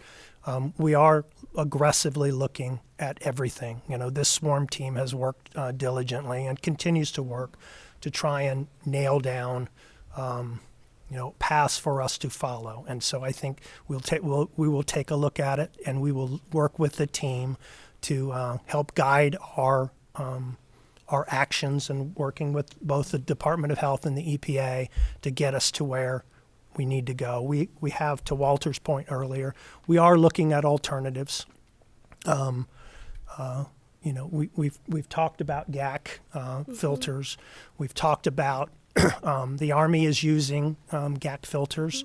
And one of the things that we want to do is sample those GAC filters. If those filters are very effective at screening out almost everything, it's really the remarkable systems. And so we're working to determine if we can test that, because if there's anything in the water, it should be in there, right? And there should be a way. So we're trying to figure that out. And we're looking at, for example, going a little bit further in the premise plumbing because of the concern about water heaters, right? And so I just directed the team to go remove a water heater and cut it in half. And let's look inside of it. And let's look at the anode that's in there and whether or not there are any mineral deposits or any.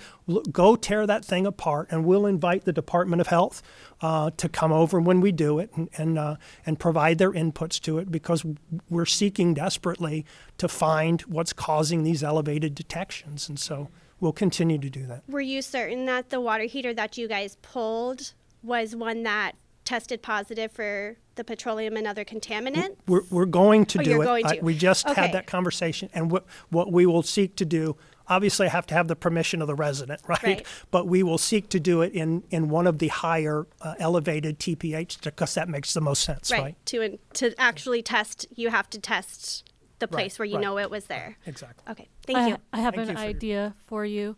Since you need to get permission, there's a lot of families who've specifically asked to have their water heaters replaced. Maybe you could pick one of those families. Okay. If we can match that up Cut with a that high heater. level of detection, happy to do it. Okay. Admiral Barnett, so your commitment was we're going to get her water tonight? We're going to call as soon as I get in the van. We'll make sure she has the water Tonight, sir. that she needs. Yeah, we'll call when we head back. So Ashley Gibbons will have water delivered at her house by the time that she gets home tonight. Well, her two sick children, her husband, who are there right now to I'm going to do receive everything water. that I can to marshal the folks to get out there as soon as possible to get water. Okay, and in the interim, what is she to do if you guys aren't able to get her water tonight? Because Ashley and her family represent one of 93,000.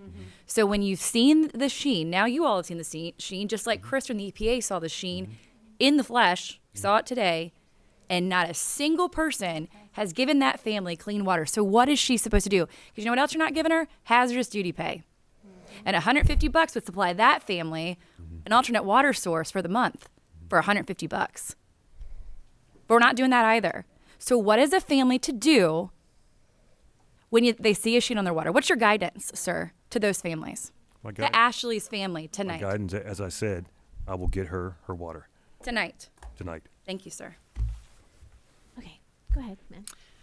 Hi, my name is Melissa Cook, and I'm a spouse, Air Force spouse, 27 years. And thank you guys for being here, first of all. I appreciate it. This is my first CRI meeting, and it's been very informative. I'm grateful that you guys are here, and I just want to say that the Navy's leadership in this has really eroded the public's trust, and you have a long way to go in building that back up. I was one of those houses in October that they came out to test. We had TPH in our water then. They came out again in November, thanks to Christopher. Tested our water heater. Our water heater tested positive with TPH then. Continue to still have issues, not as bad as then, but they're ongoing. These problems are real. Yeah. The people that are dealing with them are real. Yeah. It's a very stressful situation, especially when the leadership's responses have not always been good. When you have a senior Navy leader coming to your house and saying, well, all the tests that we've ever done have never detected any fuel, that's ridiculous. And it doesn't build trust. When you have a Red Hill clinic that's not willing to test you for toxins that you've been exposed to, that you're having reactions from, it's unacceptable. Our family had to go to the mainland to find a doctor, as many people have, and not everybody has the finances to do that. Even water, we spent thousands of dollars on water throughout all of this. So you have a big job ahead of you, and I think some of the things that they've said here tonight have addressed those, but your language is really important. Saying that it's safe is not okay. Not when people are having physical symptoms. It's just not acceptable. And I hope that these kinds of meetings, something productive is going to come even more than there is now, because, like I said, after 27 years, I've never seen such, let me just put it this way. My husband's Air Force, and they have integrity and excellence above self as part of their motto. The lack of integrity has just been astonishing to me and very sad. So I commend you for being here. I'm very thankful for that. I hope moving forward that there's going to be more transparency, and you guys are actually going to take people's words seriously, because every person matters. In the military, you don't leave one man behind. You shouldn't be leaving one family behind either. Yeah. Thank you. Thank you. Okay, we have a few minutes in public testimony. I'm hoping we can get some comments from Zoom. I'm sorry that we can't take them directly due to evil people who Zoom bomb us. So go ahead, Maddie. You have some comments from the Zoom chat? Hi, everyone. Yes, my name is Madison. I'm helping out with the CRI, and I will be reading the questions from the Zoom chat. So for the first one, we have Meredith Wilson. Can everyone hear me okay? Yes, very good. Thank you very much. She said, Number 1, Dr. Brewer from DOH was able to test the jet fuel from Red Hill to see the specific alphatics and aromatics in that TPH. Can the drinking water be tested in the same way? Number 2, Chris Waldron, engineer working with the Navy, stated in an article published today that chlorine may be part of TPH. How can that be explained if not fuel related? I'll take the second one. I'm sorry, I didn't hear it completely, the first one. Can you state that one again? Yes. Dr. Brewer from DOH was able to test the jet fuel from Red Hill to see the specific alphatics, aromatics in that TPH. Can the drinking water be tested in the same way? Okay, so I'll let you take that one. On the chlorine issue, the swarm experts have put together based on the evidence, they have a theory that we have begun to test that essentially states that the way that the test is done, and you guys can weigh on it, the test for TPH was never meant to be, to my understanding, a drinking water test. And they had a theory that because of that, the chlorine in the water that's meant to make it safe to drink may be reacting in some way that could be boosting the TPH numbers. So we did some initial tests, and they were encouraging toward that theory. However, we only did about 10 tests, and now we're going out very aggressively, doing many more tests with split testing and all the things that we've talked about here tonight, to try and determine whether or not that is that reveals itself to be true or not. So I think that's the only issue with the chlorine there, and we'll see. And we're working with the DOH to as we gather that evidence. But I mean, I'm not ready to say that's true or false until we get a lot more data, and then we'll see. And so I'll let you guys take the second question. Can I respond to that really quick? Mm-hmm. The chlorine thing, okay? We have had complaints of people whose houses smell like swimming pools. Okay, that's not what's happening right now. Everyone knows what chlorine smells like, and if this whole investigation, this whole process comes back to say, don't worry, it was just chlorine, I'm going to lose my mind. Yeah. Don't go down that route. I am warning you. Do not go down that route. Because chlorine might be a convenient answer for you, because you can just, hey, let's not add so much chlorine. Problem fixed. It doesn't smell like chlorine. A couple weeks ago when I went into those homes, I could smell chemicals when I walked in. I don't know what it was. It wasn't chlorine. So I hope to God that is not the route you're going down. Please, God, do not do that. Lacey, this is why it's not that we're not going to rely solely on TPH. It's another reason why having these specific constituents. And I think that might relate to the second question. On the aromatics and the aliphatics. You want to come on up? Just a quick comment, it extends to the discussion about looking at additional constituents. That includes additional aromatics and aliphatics that potentially have risk screening levels that are at these low levels of 60 to 80 parts per billion. So that is being looked at as part of the extended evaluation as we go into post long-term monitoring, what additional analytes we might be looking for. And maybe just to be more specific to the question is we'll look at what Dr. Brewer looked at so we can confirm that when we have our next meeting. Thank you. Do you have additional questions? I do. I have a couple more, so bear with me. From Wayne Tanaka, we have, how does a reaction of jet fuel, as well as EDB and benzene and chlorine, fluoride, simple green, PFAS, or de-icing agent affect their chemical fingerprint? Are you looking for all of these products or of their reactions in water tests, chromatography, rather than just looking for the parent constituents?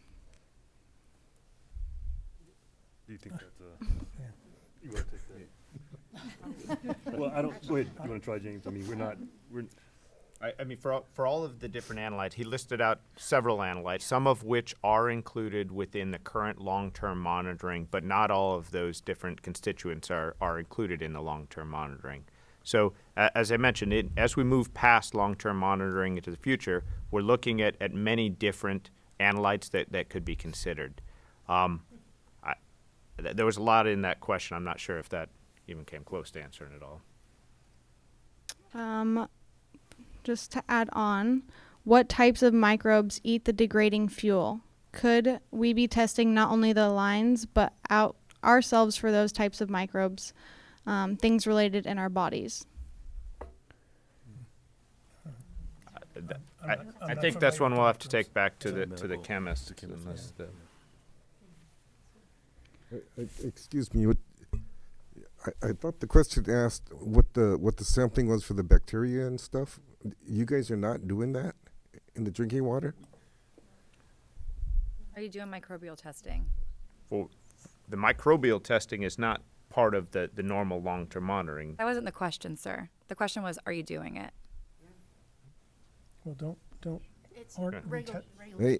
compliance. Not as part of Which means LTM, there's as no part of the organics. normal regulatory requirements. So yes, we are testing. Wait, And I'm are you- not asking about the regulatory requirements. Are you testing for bacteria in the water? Well, the part of the bacteria, yeast, fungus, bacteria. Are you testing that in drinking water on a normal basis? Yes, as part of the normal water compliance outside of LTM with all water distribution systems. And you're, But you you're are- not finding microbes at high levels. No, ma'am. Okay, so then, but you're adding more chlorine to the water in an attempt to control the microbes. We're not at. We are adding not more chlorine. I mean, we are staying at consistent normal chlorine levels. Now, from each zone or each period, the level might slightly increase or decrease. It's not a perfectly balanced. I mean, understand. things change within the Yeah. system. So we are adding chlorine as required to maintain the chemistry of the system. So, do you have an explanation for why sometimes it feels like the house smells like a swimming pool, or the water feels like a swimming pool? I mean, we saw children they looked like they had been swimming in the pool all day without goggles. I guess we're making the assumption that more chlorine is being added to address microbes, but apparently that's not the case. So, No, more chlorine is not being added to the Okay. system than normal. I mean, it's the normal maintenance of the system. okay, so maybe chlorine is being produced somehow in chemical reaction inside the water. What we were taught, what the news discussion yesterday and what Admiral Gray was talking about is a possible chemical reaction with the chlorine in the laboratory processes that could be causing the TPH, things that look like TPH You mean the infections. the samples are being It's not tabled. more chlorine, it is the normal chlorine within the water system. Okay, so but that wasn't the question, right? I believe the question had to do with in the drinking water. So there's normal, regular testing that you do for bacteria, yeast, fungus, and that kind of Correct. stuff. The second part of the question was the microorganisms associated with the jet fuel in the water. Are you testing for that? There's not a separate additional microbial testing that's done outside of the normal compliance. Okay, so you're not doing it. Is EPA doing it? Well, so I'm not an expert on this, but here's how I understand it. On the safe drinking water, it tests for organics in the water that would include things like microorganisms, and the standard test, correct, would come back if there was some organic material in the water that would. Is that correct? I mean, is that correct or not? Well, Walter, so we do normally, as part of routine safe drinking water requirements, do microbial testing of the distribution system. That's normal, routine, and that addresses the potential presence of bacteriological microorganisms. As part of long-term monitoring, the focus was really on organic contaminants and chemicals. So there isn't a separate microbial testing that's being done. However, as part of the premise plumbing and the discussion, I think as part of the swarm, recognizing that, one of the areas that we were looking at, warm water, the potential fostering and harboring of bacteria, that there might be something there that we might want to add microbial testing as part of the premise plumbing and looking at that aspect as opposed to distribution system. Yeah, I see what you're saying. Okay. So, we can I have add kids something? who have had bacterial infections after bathing and had to go to the hospital. So it's like, where is that coming from? You shouldn't take a bath and then get a bacterial infection from your safe water. Okay? So it sounds like when the regulatory testing is happening, is that tested out of the drinking water well and not from the homes, right? So that's completely separate. So when microbial testing is being done, that's out of the wells for regulatory testing, or where is that located? It's actually distributed throughout the distribution system. So, because there's a couple different things going on. And so the Fuel Stat is actually a company, and they actually do 15-minute tests. You can actually order them in sets of 8, and you just dip it like a pregnancy test, and it gives you a result in like 15 minutes. So I don't understand why that isn't being done. It's such an easy method And that can at be the done. tap as opposed to in the distribution system at the Right, homes. and it's tests for specific microbes from jet fuel byproducts. Could shall we you say. send us the Amazon link to that? Product? You said it's FuelStat, Shannon? It's FuelStat. You can Google it. Thank you. Thank you. Is there bacteria testing that is done when somebody from the EOC comes? Do they collect water samples and check it for that?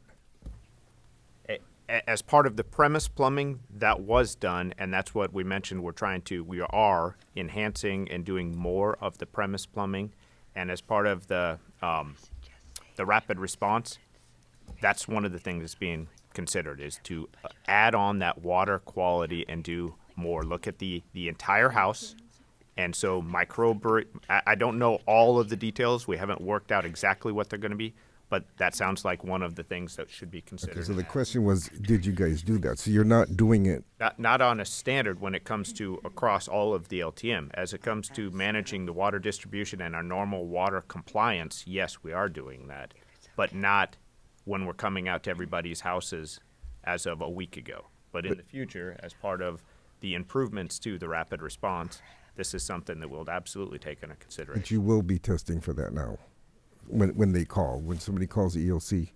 Yeah, I need to understand a little bit more about exactly this specific test, but it's something that we will definitely consider. I'd like to add this to the list of things for follow-up for the March meeting. Yeah, I have one more follow-up in relation to this conversation.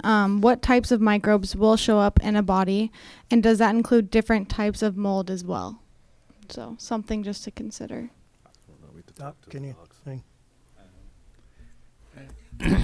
I think the question is in relation to septicemia or bacteremia, where bacteria enter the bloodstream. Is that to the Sir, who are you? What is your... Oh, I'm Patrick Hennessy. I am MD, PhD in Master Public Health. And are you tracking how many UTIs, how many bacteria infections, how many people have gone to the hospital and been hospitalized for meningitis, my husband being one of them? Are you tracking how many bacteria-related infections these families are getting? Why don't you answer this question first? Oh, yes. So on the microbes entering, let's say, the blood supply, that does not happen from bathing or ingestion of the water. It does occur with dental procedures. It occurs with cuts, injections, etc. It's very, very rare. You have to be extremely sick prior to the exposure to get bacteria crossing the gut into the bloodstream. As far as UTIs, it honestly depends. It's, as with all individuals who present to medical, we have to treat the individual that presents to us. UTIs have existed long before any of this water issue here.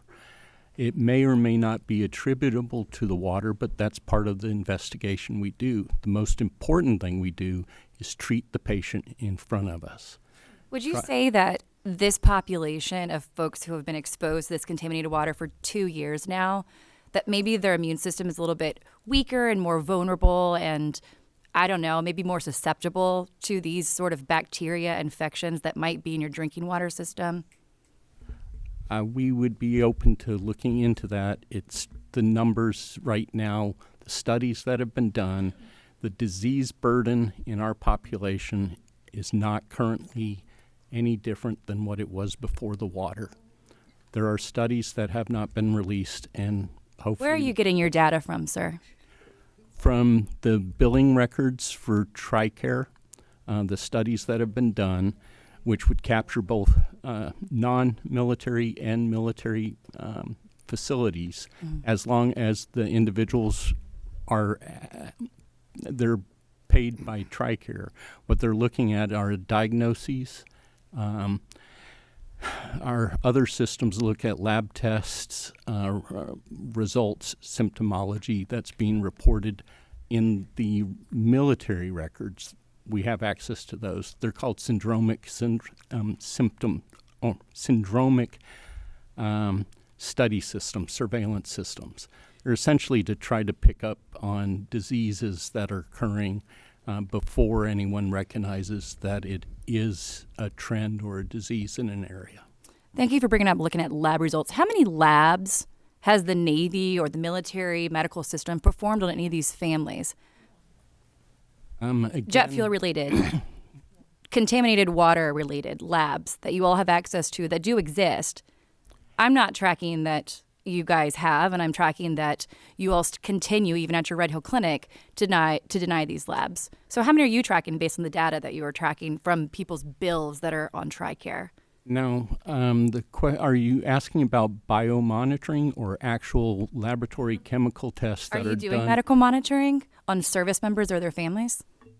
We never did biomonitoring looking for actual, like, fuel Petroleum constituents. exposure, neurotoxicity. Because it like was that. not recommended as a toxicologist. It isn't a recommended thing because the half-life is so short of the fuel products that we wouldn't see anything. What about when Ashley takes her kid just last month to the doctor? Right when their kid's throat starts to burn, is that not enough time to run a test? What's the cutoff? Kid's mouth is burning, just drink water, get straight to the hospital, and you still can't run a lab on them? Ma'am, I'm sure if the mouth is burning, they ran strep tests. They ran tests that they decided that the doctor determined was appropriate. No one came here to be medically gaslighted by you, sir. I'm asking, did you run any sort of petroleum fuel exposure lab? Okay, let me jump in. I think in this case, right, the physician, the attending physician, would make the decision about what should or should not be done. Correct? Correct. The attending physician would try to determine what was the source of the sore throat. And if the parent who came in for their 3 and 5-year-old said this happened after they got out the bath or after drinking water from my contaminated drinking water system, that physician, you being one of them, would say, let me test for strep throat first. Again, it depends on the presentation of the patient in front of you, the doctor. Okay. Thank you. All right, thank you. So we have one last question from the Zoom, and then we're past our 8 o'clock stop time, and so I think we might have to call the meeting at that point. Okay, so this is kind of a 4-part question. We'll start with the first one. One question in 29 words. They'll be simple, though. Okay. How much filtered water are you putting in the Halava stream? How much water is getting dumped into the Halava stream? So the question is referring to the Red Hill shaft that is being pumped to maintain a capture zone to pull any contaminant that is in Red Hill. So right now we're pumping just over 4 million gallons a day. As we continue to work towards the plan to reduce that pumping, we have a 1.8 million gallon a day plan. We're still working to get that. How long do you get to 1.8? I thought we were doing that from. We did a pilot, and we have continued to work. We provided the analysis, and we continue to work with the Department of Health and the EPA to get approval to reduce that capture zone. Okay. So what environmental assessment is being done? In terms of the impact of the dumping. Yeah. The environmental assessment, the monitoring within. Correct. Downstream. So downstream, prior to as well as during all of the dumping, there is monitoring of the stream that is done. We have a contract as well as I believe we're still working with the University of Hawaii on that monitoring. Maddie, could you repeat the question? What environmental assessment is being done? I think we're talking about the environmental assessment of you dumping, 4 million gallons of water into the Halava stream.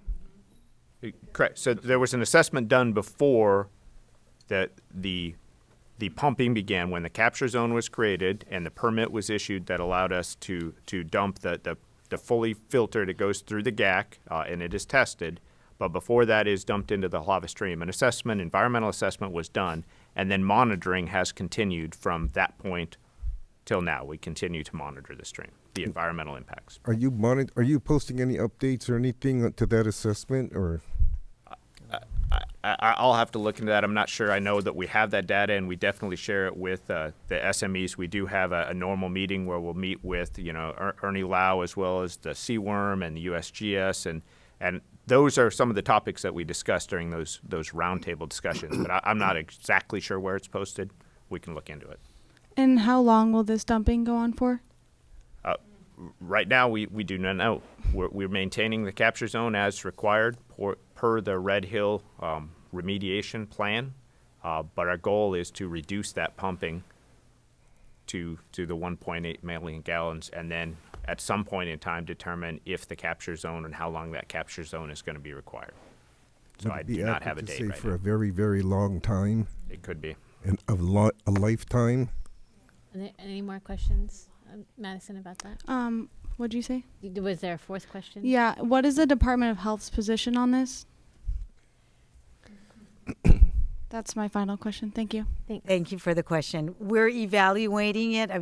We are evaluating it.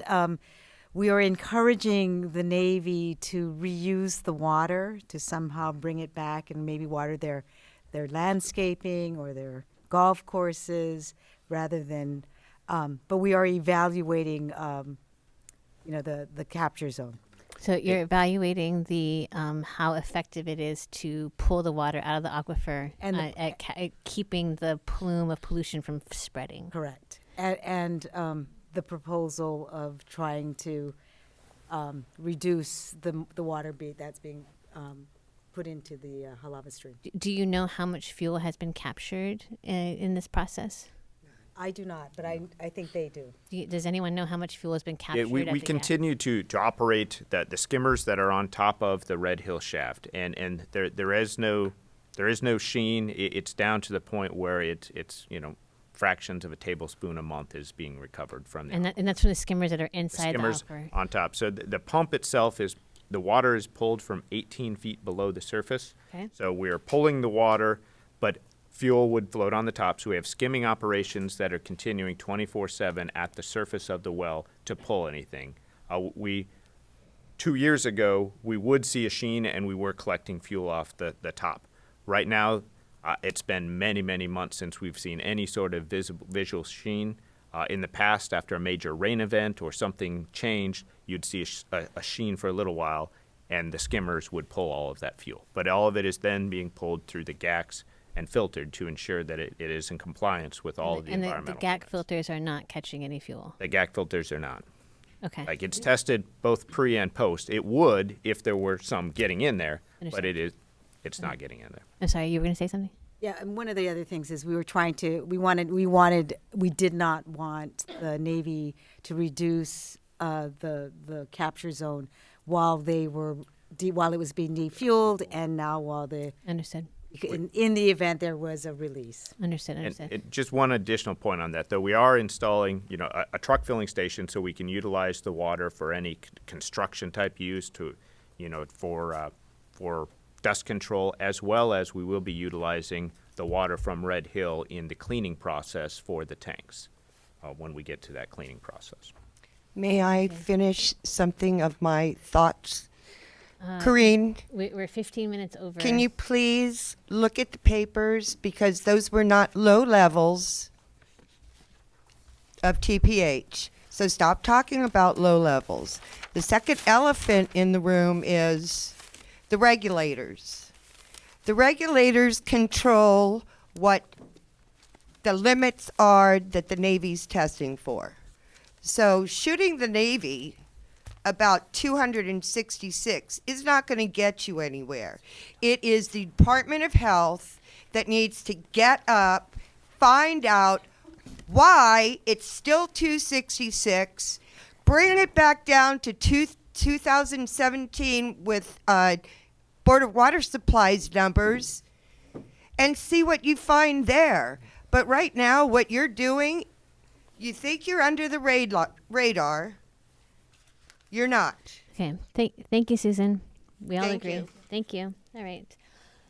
Thank you very much for sitting through a 3-hour meeting with me. And I hope you return for the next show. It'll be March 21st. The location is still being determined, but it'll be in the evening. And if you have any questions, follow-ups, anything like that, feel free to contact us. And yeah, see you next time. Thank you very much. Thank Aloha. you. Thank you.